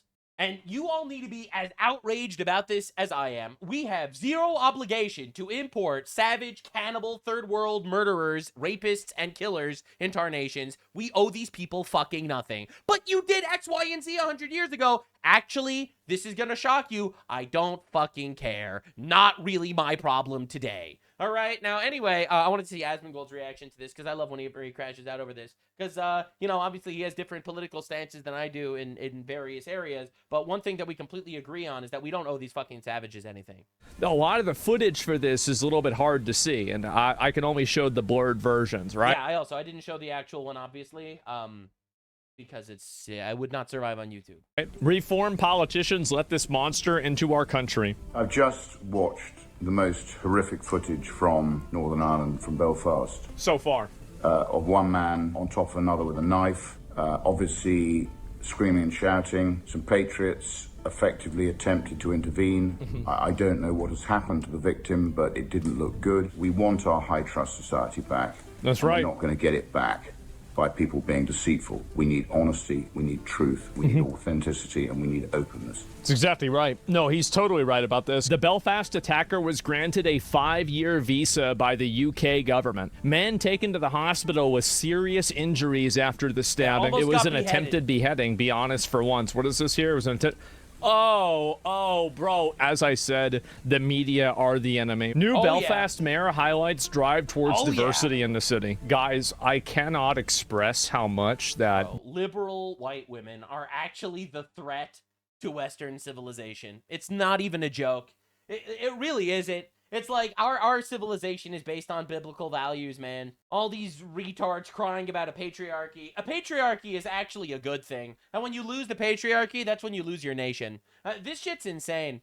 You've got to hold the people that allowed this to happen accountable. I saw one person, I replied to a post about this today. We need calm heads. It's very important that people...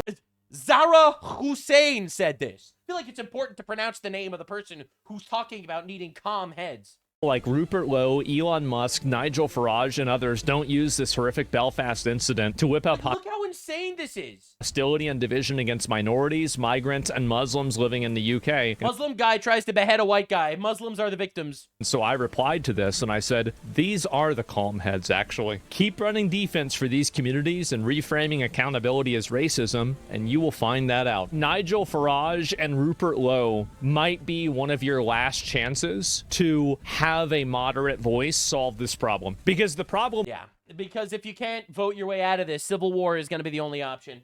I guarantee you that in 2029, if you don't get a right-wing enough government to do something, there will be civil war in England.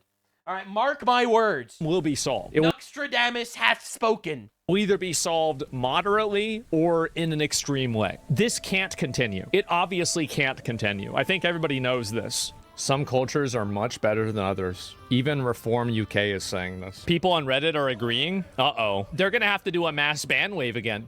I don't see how someone could seriously argue this isn't true. If you believe this isn't true, then you believe every culture is morally equal to the culture of Nazi Germany. Do you remember how mad everybody got at me for saying this? I said the same thing. I got so much shit for it. The popular opinion, even on Reddit. I really wish I hadn't seen this footage this morning. When will the penny drop for people? What more will it take? I'm so tired of this. I know it's not all immigrants, but I just don't care at this point. If you let in 100,000, the 99% will be fine. The 1% do stuff like this. I put the safety of one British person above the safety and happiness of 100,000 immigrants. Close the borders and sort out this problem now. We're getting patriotism back. And let me guess, this guy got his comment deleted? The food, think of the food? No, but you're saying that our culture has changed because we've had other cultures come here. Is that your position? Well, it's not my position. It's a fact, and you just said it at the beginning. I think so it's better. So what about British culture didn't you like and has been improved by new cultures? Well, tell me, what didn't you like before? What are you glad is gone from the Britain you grew up in? Let me tell you, if you came to London in the 50s and 60s, the food was crap. The food? But are you really saying the food? I'll take you to the top end of Portobello Market. When this happened, he crashed. There were a couple of beheadings or whatever, but it's worth it because the food is spicy now. Out and said this on Twitter. There are a lot of white English people I would happily trade for a good weekly chicken tikka masala. Really? Well, it looks like you traded one in Belfast just yesterday. That's right. Congratulations. Yeah, and I'm really glad that people are actually calling out this actual retard take. Not even exaggerating. This is the retard position. All right. Now the craziest part is, and this is gonna shock you. It seems like Piers Morgan was the absolute fucking freak in that interview. When the reality is, they were both complete fucking freaks, and they both hate our nation. Right? Did you not see the Tucker Carlson taxi clip, dude? Dude, it's literally from this very same interview between Tucker Carlson and fucking Piers Morgan. They had the same interview. This is what the guy had to say. There's a slight amplification of the Islam problem, as people put it, or the Muslim problem has been massively overstated. Well, that's an op, obviously. Yeah. Hate the Muslims. No, we know where that's coming from. I don't like it. The Jews, obviously. Obviously, it's the Jews tricking people into getting upset when people get beheaded by Muslims in public. I hate it. How is hate the Muslims better than hate the Christians or hate the Jews? You're right. It's all hatred is so bad. Except there's a lot of beheadings coming from specific communities that should not be in our countries. It's like, bro. Again, who's going to do anything? Pakistanis are all super nice to me, and the whites are all kind of craven and sad. No, you're totally safe here, man. A lot of the other cultures that have come. Yeah, Pakistanis are like awesome, unlike white people. This entire interview was an absolute dumpster fire. Is it too much to ask for when I simply say, if you worship a pedophile and you think you have a mandate from Allah to kill anyone that's not a Muslim, you probably aren't going to be super into assimilating into other cultures? Is that too far? And if you wonder why the entire world has that weird Islamoid slant lately, More than 100 UN staff helped Hamas carry out the October 7th attack, federal watchdog says in the New York Post. My God. And you wonder why these guys, by the way, 25% of the UN is Islam, just to be real. And that's aside from all the European countries that are trying to appease their Muslim voters. Right? So all these countries that are all basically running the UN, and you wonder why they constantly condemn the United States and Israel on literally everything. Satan and great Satan. Isn't that weird? So here you have the UN directly proved to have helped Hamas carry out the October 7th terror attack. And it's like, and we wonder why the UN is like absolute dog ass about literally everything. And these guys, they'll condemn us and they'll turn around and condemn us. How dare you attack Iran? They were so peacefully massacring 40,000 of their own people. And you rudely interrupted them by killing their pedophile leaders. And the UN will condemn us for stuff like that. And then they'll actually actively help Hamas carry out the October 7th attack. And you wonder why there seems to be some sort of bias among the moral hierarchy of these morons, these absolute idiots. Now, during Pride Month, these guys have attacked Japan. But first, I feel like it's important to have some gay people facts. Get ready. Gay people facts are important. Gay people facts are actually good for your well-being and lifestyle. All right, gay people fact. Gay people fact of the day. What actually causes homosexuality? You know, there are answers to this question, but most of the science surrounding it has been shelved away, like the ending of Raiders of the Lost Ark. That's right, it's homophobic if you ask questions. And asking what causes it is deemed hurtful since it implies that it's not natural or something. Which it obviously isn't. This is also the reason the self-purported gay PA infiltrated the American Psychiatric Association in the early 1970s to have homosexuality removed. But didn't you know that some animals have intercourse, male animals have intercourse with males, so it's natural? Yeah, and it's natural to commit murder also, because animals kill each other. Great argument.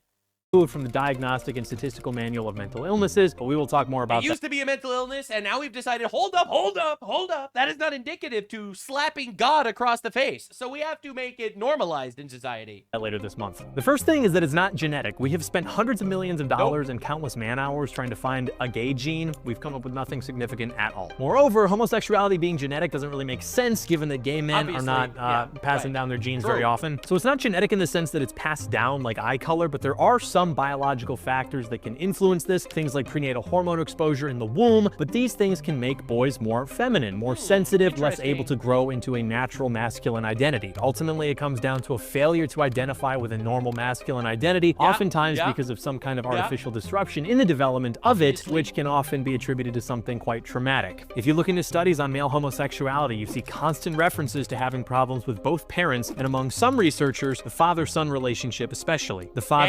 fatherlessness in society causes the gay bubble to explode, it seems, and we wonder what went wrong. Anyway, these are the things you're not allowed to ask.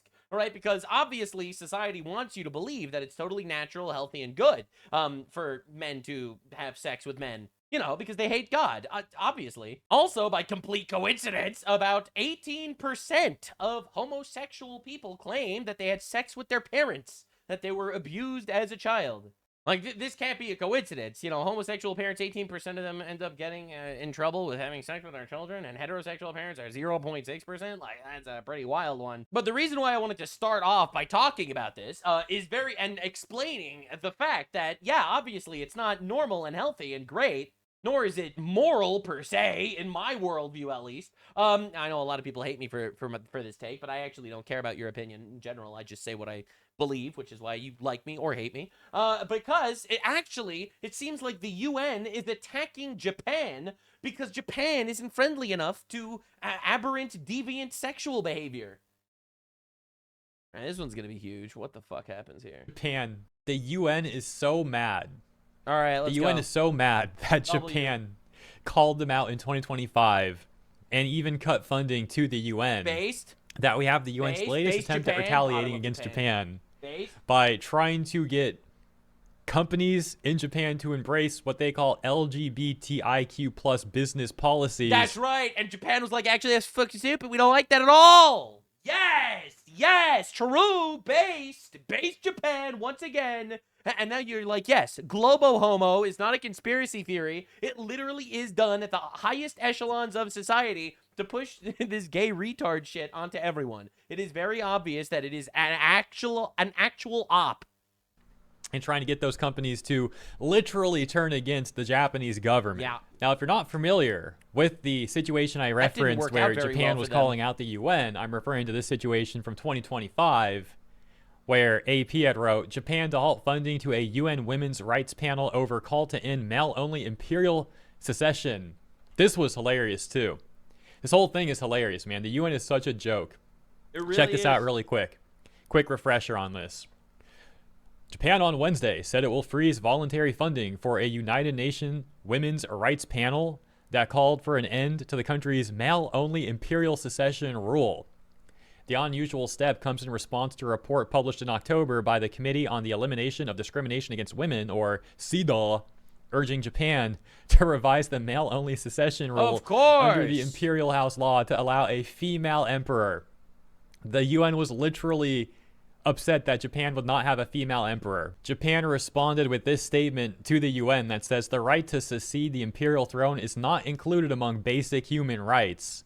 Therefore, it does not constitute as... Bro, I'm so tired of, like, this fucking psyop, dude. It's insane. There's no such thing as human rights. Human rights are made up. They're made up by people to impose their bullshit fake propaganda on yo ass. Human rights are not real. They're social constructs because the people that have the force to enforce shit decide what to enforce and what not to. It's a human right for kids not to be sex trafficked. Well, that clearly didn't apply in like every single Islamic country. So obviously it's not like a universal human right. It's only a human right because we would jail and obliterate anyone that does that shit here. Free speech isn't a human right. It's only a right in America because the Constitution gives us that power and the government upholds that Constitution. All right? You don't have free speech in England. You go to jail for Facebook posts. You don't have free speech in Pakistan, okay? If you insult Muhammad, you get executed. There's no such thing as human rights. They make believe that, yeah, LGBT rights are universal human rights objectively, and they're just not actually. We don't have to succumb to this infinite psyop where you are convinced by immoral retards of what is and isn't a human right. So when the UN is trying to push human rights on people to have gay butt sex, that shit's insane. Just like the way in Japan, the right to succeed the imperial throne is not included among basic human rights, therefore it does not constitute as discrimination against women. All right, the truth of the matter is, Japan's culture has its own rules and our culture has its rules. In some way our culture is better and in some way their culture is better. All right, and the reality is, who the fuck are you with your subjective flimsy moral compass to dictate the actual human rights violations by other countries? Discrimination against women. Japan then said that their UN contributions cannot go to that committee CEDAW. They were cutting them off. The UN said, well, you know what? The money you give us... To be clear, this one's a controversial one. To be clear, I think that straight people and gay people should have the same rights. Both straight men and gay men should have the rights to marry women. Thank you for your attention to this matter. This hasn't been going towards that group since 2005 anyways. And Japan was like, good, let's keep it that way. They then took it even further by canceling a planned visit that members of that CEDAW committee were scheduled to have in Japan later in 2025. Japan was like, nah, you guys aren't even invited anymore. You're not welcome here. All right, with that context, that takes us to We're tired of this. We're tired of the slop-aganda. Every video game needs to have infinite gay sex, all right? Every TV show, every Netflix show, it all has the gay trans bullshit everywhere. That shit sucks. And in my opinion, in a just world, it would be considered profanity for children, and there would be zero LGBT representation in any media for kids under the age of 18. It is a deviant lifestyle that, even forget religion for a second, it does not produce the best objective quality of life. And that's like purely on a materialistic, superficial level. It should not be introduced to children. Just a few days ago on June 1st, 2026, where the UN has this UN Standards of Conduct Gap Analysis tool for LGBTIQ plus what businesses. even is this? And this June 1st publishing specifically being Why should Japan be forced to bow their heads to degeneracy that we unfortunately have not done a good enough job at squashing? Targeted at Japan, calling it their Japanese version of said standards for LGBTIQ plus businesses. Oh my and they God, literally say dude. stuff like this. Does your company take available legal steps to question, challenge, delay, and resist government orders that might lead to human rights violations against LGBTIQ plus Again, people? look at how the left manipulates language, all right? Human rights violations against LGBTQI plus people just means, actually, no, I don't want trans people raping my kids. or whatever the fuck they're talking about, or grooming them into thinking that it's okay to cut their penis off. Actually, my personal viewpoint is that all cross-dressing is public indecency if done in public. I'm not the only one that thinks so. So does God in Deuteronomy, where he says any man that dresses like a woman is an abomination against God. So God and I both think that it's public indecency to cross-dress in public. For some reason, you don't care about that, because you have your own human rights laws that you have subjectively come up with, and they're degenerate and bullshit. You base them on absolutely nothing, and you think that everyone needs to bow to your whims. Now, notice how this doesn't say that we really don't like that Japan doesn't accept these things. No. They call it a human rights violation because they subjectively come up with whatever they deem as human rights violations, and then they slam you with it. This is how the left uses language to manipulate you. People. It's annoying that the UN flips this acronym around, by the way. Like, everywhere else, it's LGBTQI plus, whatever. But UN's like, oh no, we're going to do LGBTIQ plus. Anyways, another highlighted area here, again from Kotaku in action. We got some boxes that can be checked here. The first highlighted area is basically the same thing we already read above. So we'll take a look at the yellow highlight areas now. Carrying out a risk assessment of impact on employees in LGBTIQ plus communities in relation to the contemplated legal steps. Meaningfully engages with local LGBTIQ plus organizations to identify constructive approaches, and like, two, I have a moral obligation to consult with sodomy clubs on how to constructively approach sodomites. This is insane. Mitigate risks of negative impacts for employees in local communities, has developed localized approaches or policies in relation to discriminatory local laws. Again, it's only discriminatory according to your cringe worldview. I would not bake a cake for a gay wedding, and I will not be shamed into be convinced that I'm actually secretly a bigot because of that. No, actually, I'm moral, and you're degenerate, and your opinion means nothing to me. Sorry.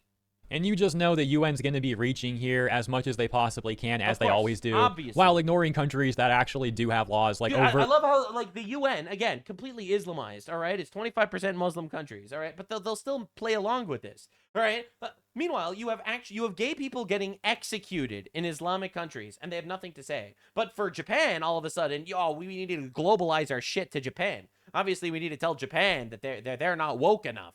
Discriminating against LGBT people and women. For example, many Muslim countries that the UN routinely doesn't call out. And when they, on rare occasion, do call them out, it's always very soft, like a very soft tap on the... Isn't it weird that they never call out Muslim countries? I mean, they did work with them, on the October 7th terror attack. That obviously had some coordination. That was really cool. But they have nothing to say about the gay human rights violations? Weird, huh? We are such fucking suckers for making believe the UN should have any power over us at all. Compared to their statements against Japan, which are much more heavy-handed. Oh, but I'm not done there. It gets much worse. Oh, Check this out. Let's go. Only a few months ago, back in April 2026, the UN's 54-nation Economic and Social Council nominated the Islamic Republic of Iran to the UN's Committee for Program and Coordination, which meets next month, to shape policy on women's rights. That's right. Let's put the fucking retard pedophile regime in charge of women's rights. Also, Japan is bad because they don't have enough butt sex in their media. Rights, disarmament, and terrorism prevention. The audacity of these people, the corruption is crazy. They will call out countries like Japan saying that they discriminate against women and LGBT people, and then they're going to go and give Iran leaders a leadership role at the UN and have a position. Let me give a quote here, all right? Because this quote will absolutely fuck you, all right? So the leader of Iran, the person that the UN put in charge of women's rights, the supreme leader of Iran famously stated, anytime we execute a woman for showing their hair in public, we must rape her before her execution so that she doesn't go to heaven as a virgin. Do you understand the level of fucked up we're dealing with? And the UN puts Iran in charge of women's rights, but Iran, they'll also condemn us in Japan for not being gay enough. To shape policy on women's rights and human rights. Dude. It's so insanely twisted that it comes off like parody.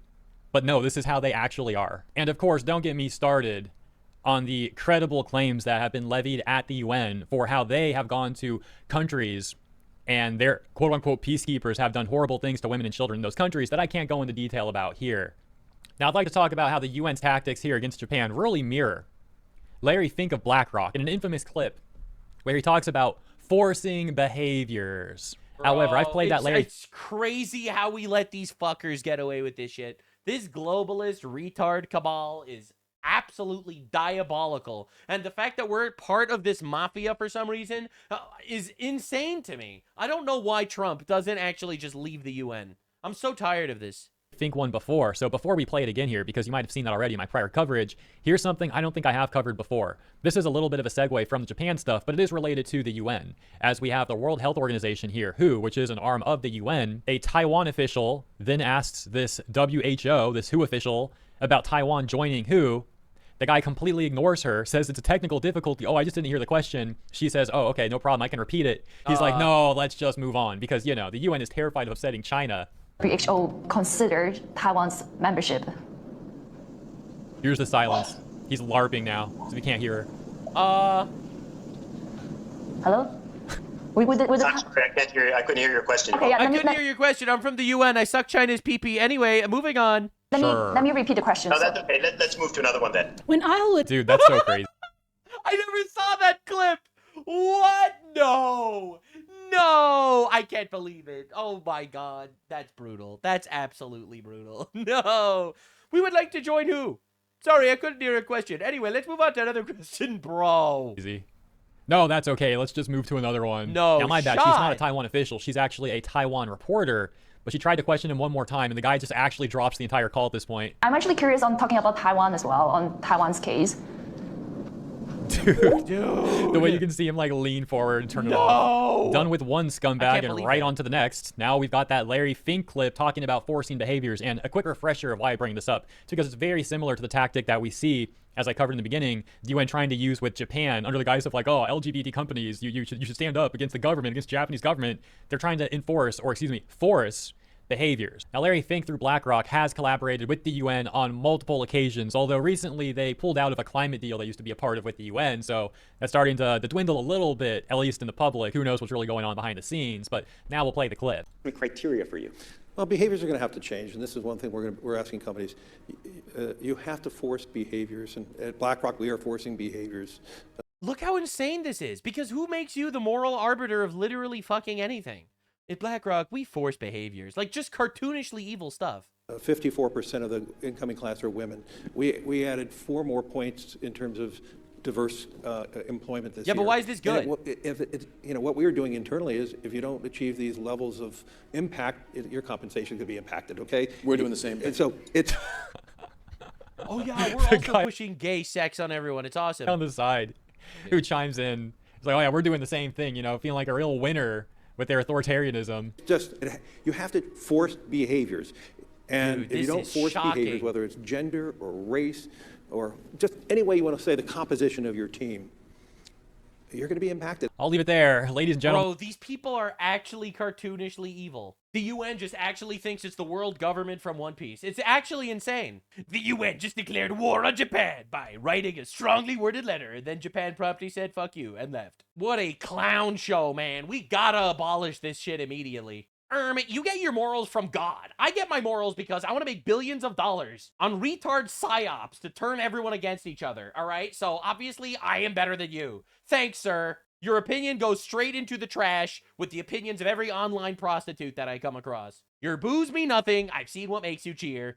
I want both gay men and straight men to have the same rights. Both of them should have the ability to marry women. Let's freaking go. Now, one of the craziest news updates I've seen in a while is the fact that Graham Plattner won the Democratic nomination for U.S. Senate in Maine. All right, he's going to try to defeat Collins and flip the seat from red to blue. I hope it doesn't happen, obviously. We'll see what happens. But I think it's absolutely just shocking. Just absolutely appalling and shocking that this guy won the Democratic primary. Now, I expected it to happen because I think that leftists are all pro-rape. So obviously they are going to get some guy who's allegedly some sexual deviant that cheated on his wife with like 6 women and shit. And yeah, I do think that the left is the Nazi party, the National Socialist Party, which is why they elected a guy with a Nazi tattoo. And yeah, I do think that the left hates our troops and our military, which is why they elected a guy that says that they hope the Taliban murders our soldiers. Yes, he has said and done all of those things. Yes, he actually is the guy that won the Democratic nomination. I think it's very clear at this point that the left is becoming an extremist, terrorist-supporting party in general, which is why it's so fantastic that Hassan has become the face for some reason. Yes, of course, Hassan supports Graham Plattner, and the reason why he supported Graham Plattner is really simple, actually. Dude, are you unironically saying Janet Mills is better than fucking Graham Plattner? Please, dude. He was pro-Hamas, okay? He was giving Hamas credit in 2014. Okay, what more do you fucking want? He's like, yo, of course I love Graham Plattner. He supports terrorist pedophile sex slavers. Duh, I love Graham Plattner. That's Hassan Piker, ladies and gentlemen. So I think that's pretty incredible, all things considered. They got the Hassan endorsement, but this is essentially what the Democratic Party is. You know, John Fetterman, a Democrat, he's like, yo, dude, this is insane if the left actually elects him, which they did. I'm the guy that I'm a Democrat, and I think we have fantastic candidates across our map in Ohio and Georgia and Texas and all their things. Not really, but okay. I'll be the one honest Democrat to describe, look at that visual on there. I mean, that dude was on Kick for a decade. I mean, Kick, K-I-K, the platform that has an outstanding amount of child predators. Do you know what Kick is? Just anyone watching, Google what Kick is. You know, they have serious underage problems with people that are in that, and they go there because it can be anonymous and they can do all kinds of depraved things. And I've watched that interview on MSN Now, for that cream puff interview, and he asked P. Hustle, all those people that you were dropping all the dick pics and saying these things, they were all 18 or older, right? Oh yeah, definitely, yeah, whatever. He didn't push back there. Well, hey, what's your protocol? Did you have, check ID? How could you really be sure? that's the thing. So, and now just last year, before he was going to run for the Senate, he was dropping all those kinds of pics and texts with a dozen women for there. So that's not redemption. That's a guy that got caught doing these things. Bro, for the record, the reason why I'm showing this to you, this is a Democrat talking about Graham Plattner. The party is actual just terrorist shit now. Thanks. Yeah, no doubt. And you proposed an interesting deal. You said, let's make a deal. These are your words. I'll tell P. Hustle I'll wear a suit every day if he releases all those texts and messages that he has had with a dozen women. Have you heard from him on this deal? Yeah, well, no, of course, I never heard from P. Hustle. But what's strange with P. Hustle is back in April, he was doing an interview on... Pretty weird, right? It is pretty weird, actually. It's insane. Now, Democrats in 2024, Trump is a Nazi abuser rapist. Democrats in 2026, vote for our Nazi abuser rapist. Holy fucking shit. So, of course, you have people like Jack Cocciarella over here. My fullest endorsement for Graham Plattner. That's nice. Anyway, he was kicked out of school for sexual assault. It's the whole team. It's absolutely amazing. They tried to end Hexeth's nomination over an overtly and socially acceptable Christian tattoo by calling it Nazi symbolism and actively pretend that an actual Nazi tattoo is no big deal. This is insanity. It's complete insanity. Everything is a performance to these guys. This is a Jerusalem cross. This is a completely normal and acceptable tattoo. This is an actual Totenkopf Nazi death's head tattoo. All right. They endorsed him, and they said this tattoo was enough of a reason to get rid of Pete Hegseth. It is insane watching this happen, and in my opinion, this is just absolutely shocking.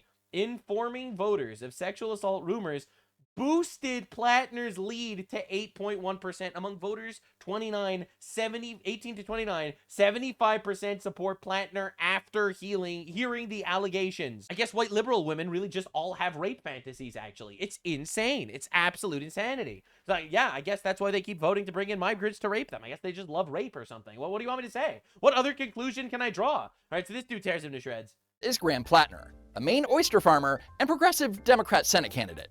Plattner has been, shall we say, controversial. Soon after Plattner announced his run for Senate, it was reported by CNN's K-File that Plattner was a prolific Reddit user, and CNN featured some of his most problematic, now deleted tweets.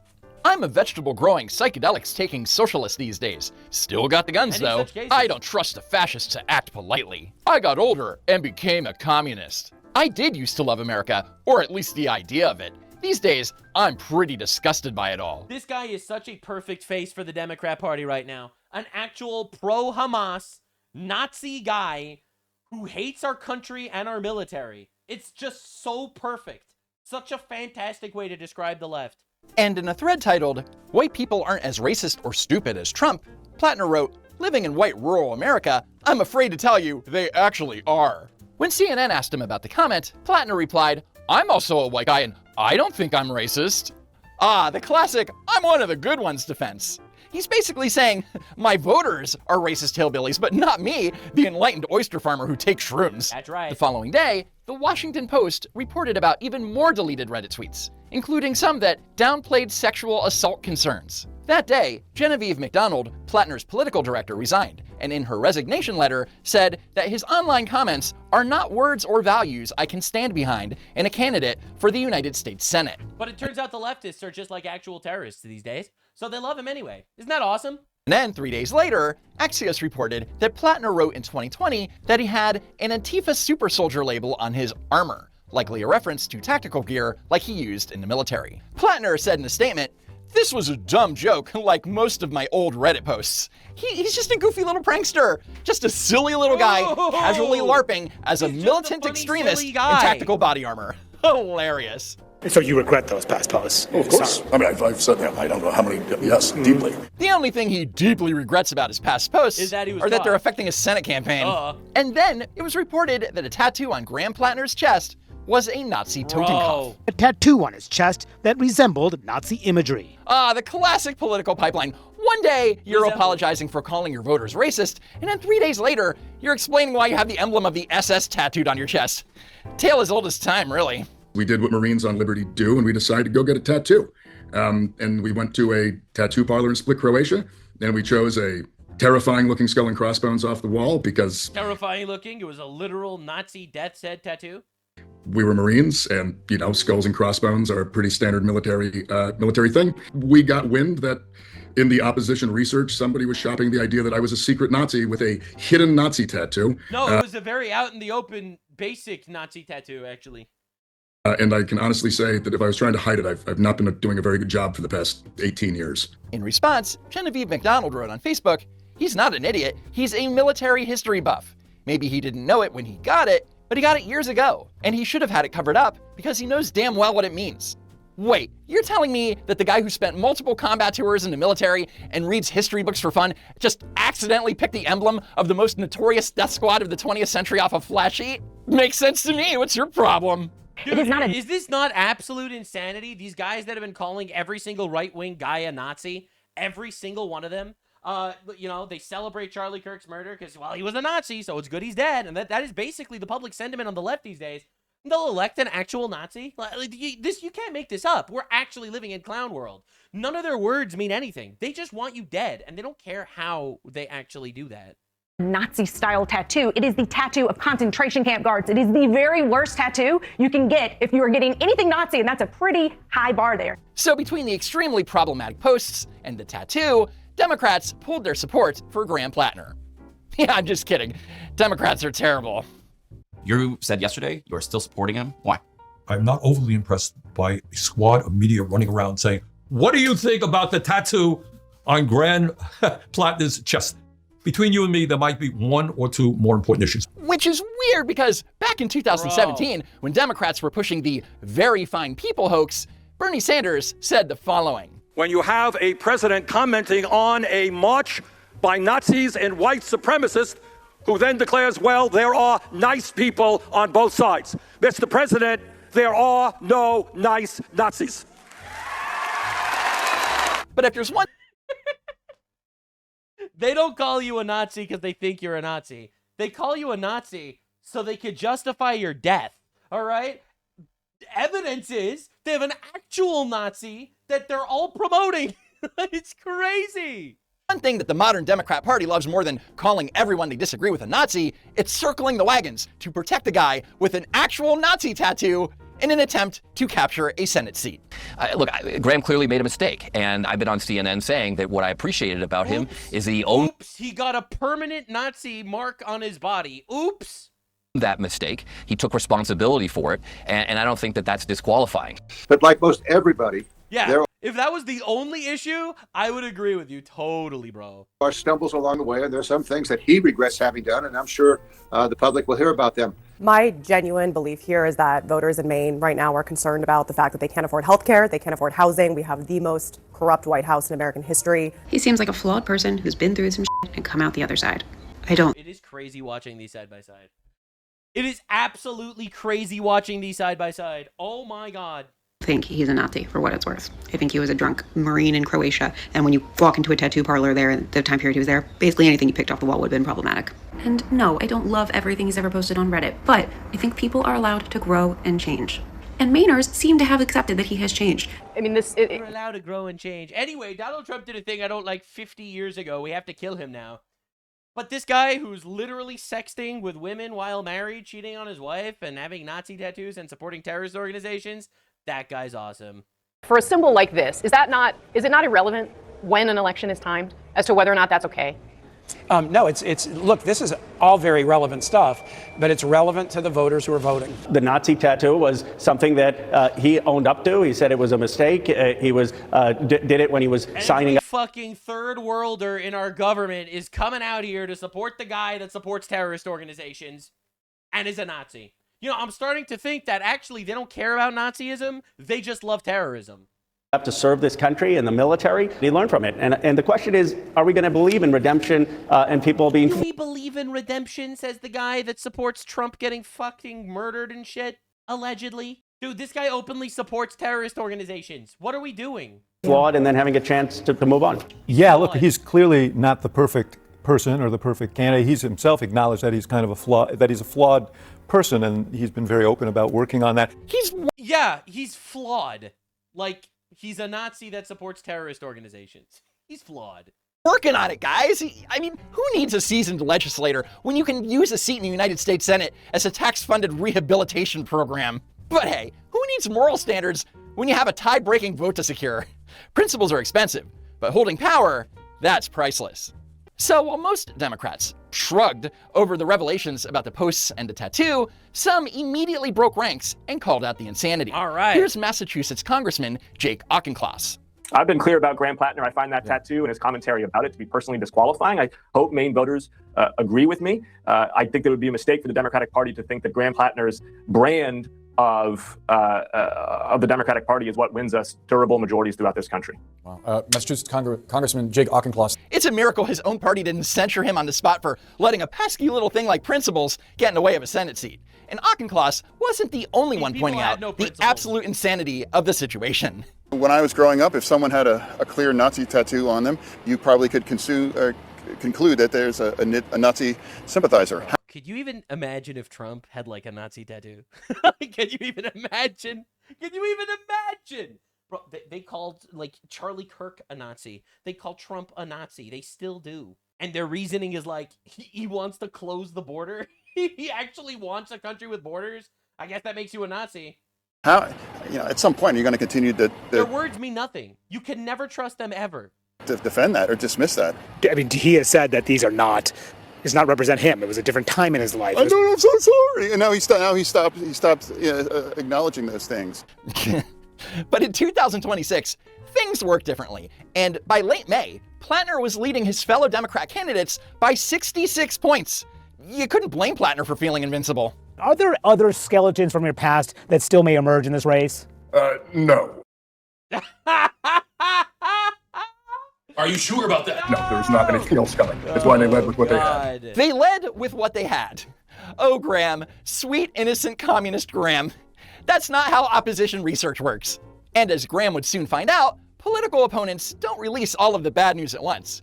They like to stagger it for maximum damage.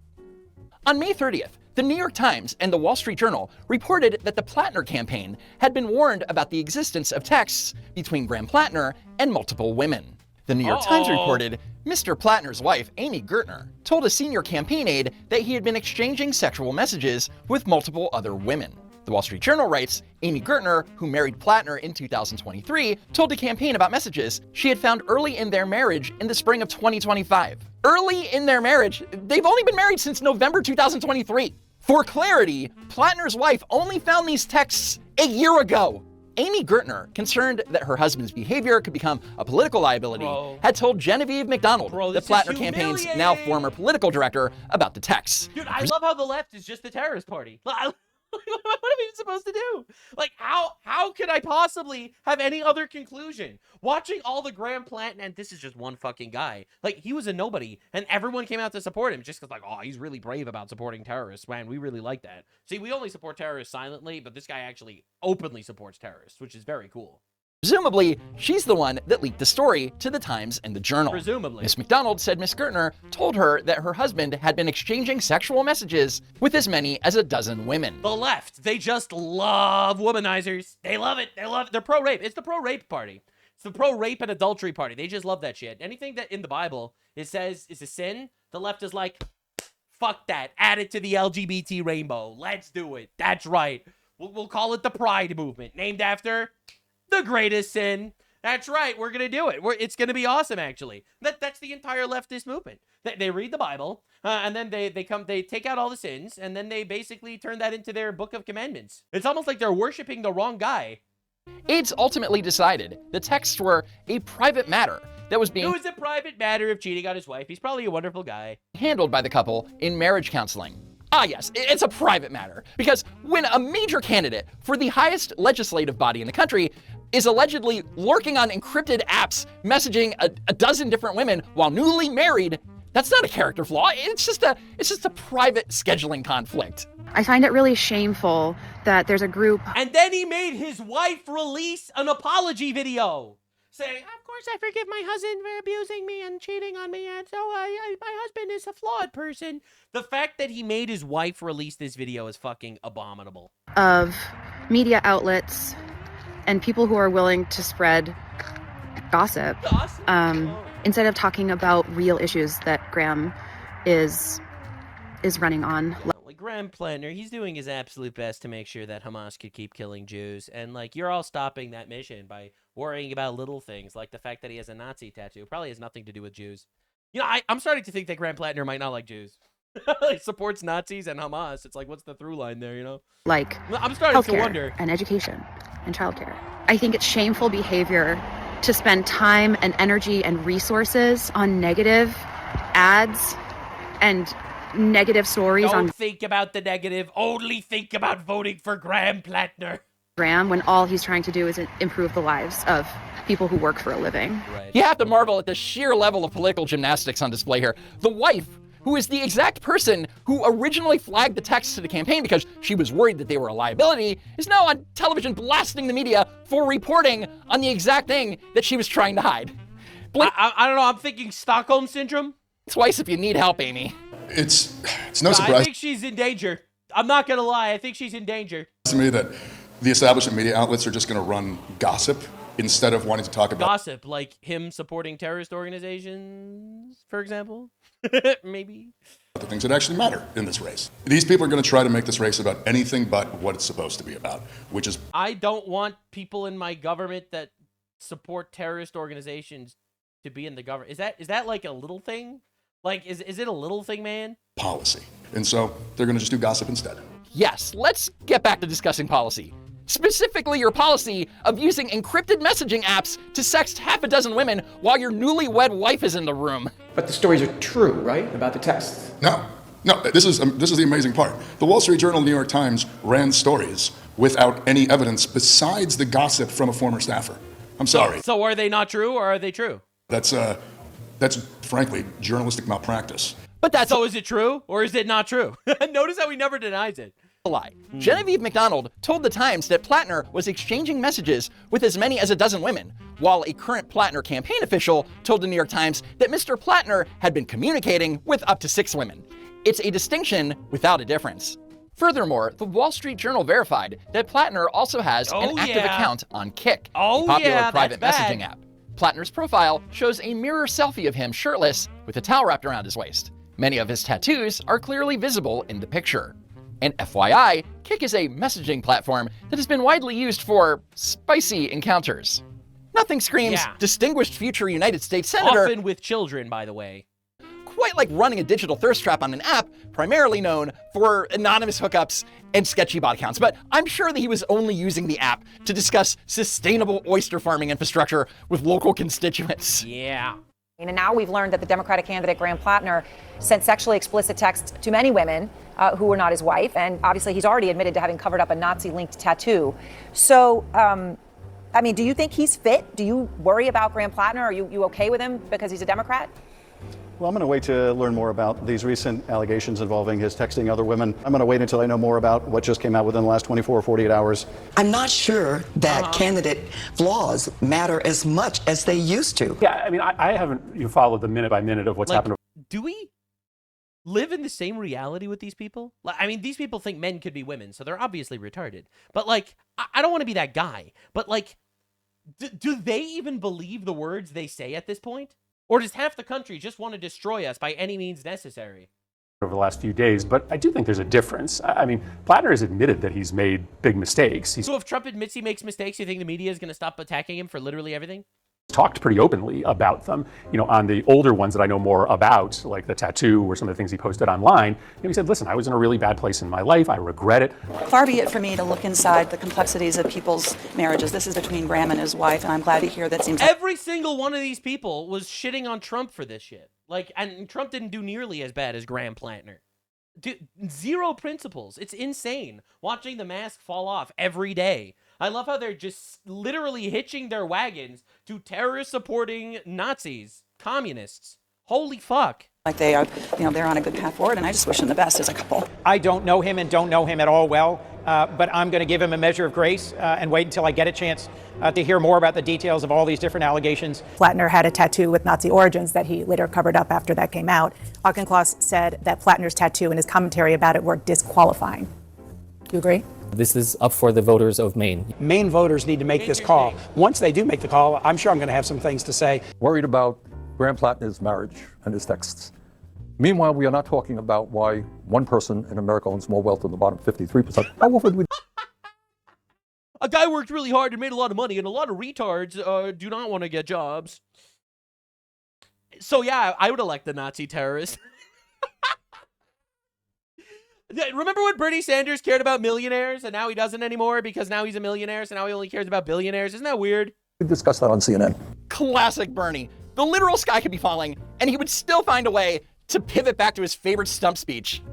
But you feel comfortable with the way he talks about it? Well, I think the contrast in Maine is pretty clear, right? You have somebody that has served his country, put his life on the line for his country, served his community, has made mistakes in his life and been open about that, running against somebody who is enabling the most corrupt and immoral administration in the history of this country. You know, what is disqualifying is having a senator in Maine who just does Donald Trump's bidding. But I think the single... That's right. It's much worse to be a Trump supporter than to be a serial cheater, Nazi, terrorist-supporting communist, if you're on the left. I'm really glad we're getting our ducks in a row. I'm really glad we're understanding the order of magnitude behind different moral decisions on the left. disqualifying person in this race is Susan Collins. And given the energy behind Plattner's campaign, it sounds like a lot of Mainers agree with that assessment.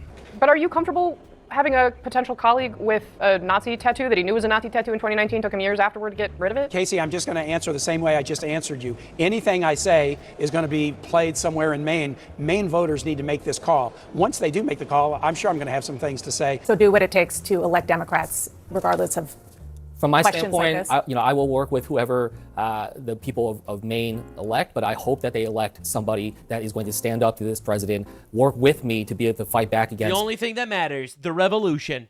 The revolution is the only thing that matters. They claim they care about democracy. Trump gets democratically elected. He wants to do what he's democratically elected to do, and they're like, no, we will elect Nazis and terrorists because the revolution will be televised. all these dangers. Yeah.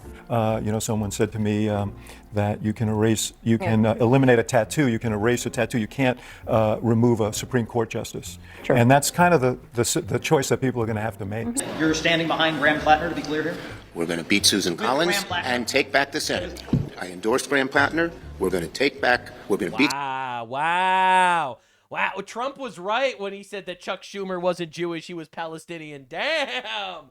Chuck Schumer, my guy, supporting a pro-Hamas Nazi now. Wow. Susan Collins and take back These people have zero morals. Senate. Thank you. And there you have it from the Senate Majority Leader himself, the author of Anti-Semitism in America. No way he wrote a book like that! No shot! Mr. Anti-Semitism in America endorsed a Nazi Hamas supporter. Holy shit. Turns out the principles are a luxury only for people who aren't trying to hold on to power. But my favorite take is from Sunny Hostin from The View. Oh, let's go. Who absolutely nails it. We need to get a liberal woman's opinion on this immediately. An airtight case for why this guy is unfit for society, let alone the Senate.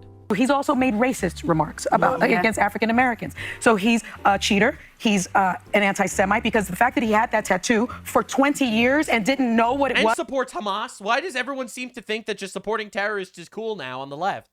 Is a lie. So he's a liar, a racist, an anti-Semite. Homophobe. He's a homophobe. Yeah. So he's all the things. And character does matter.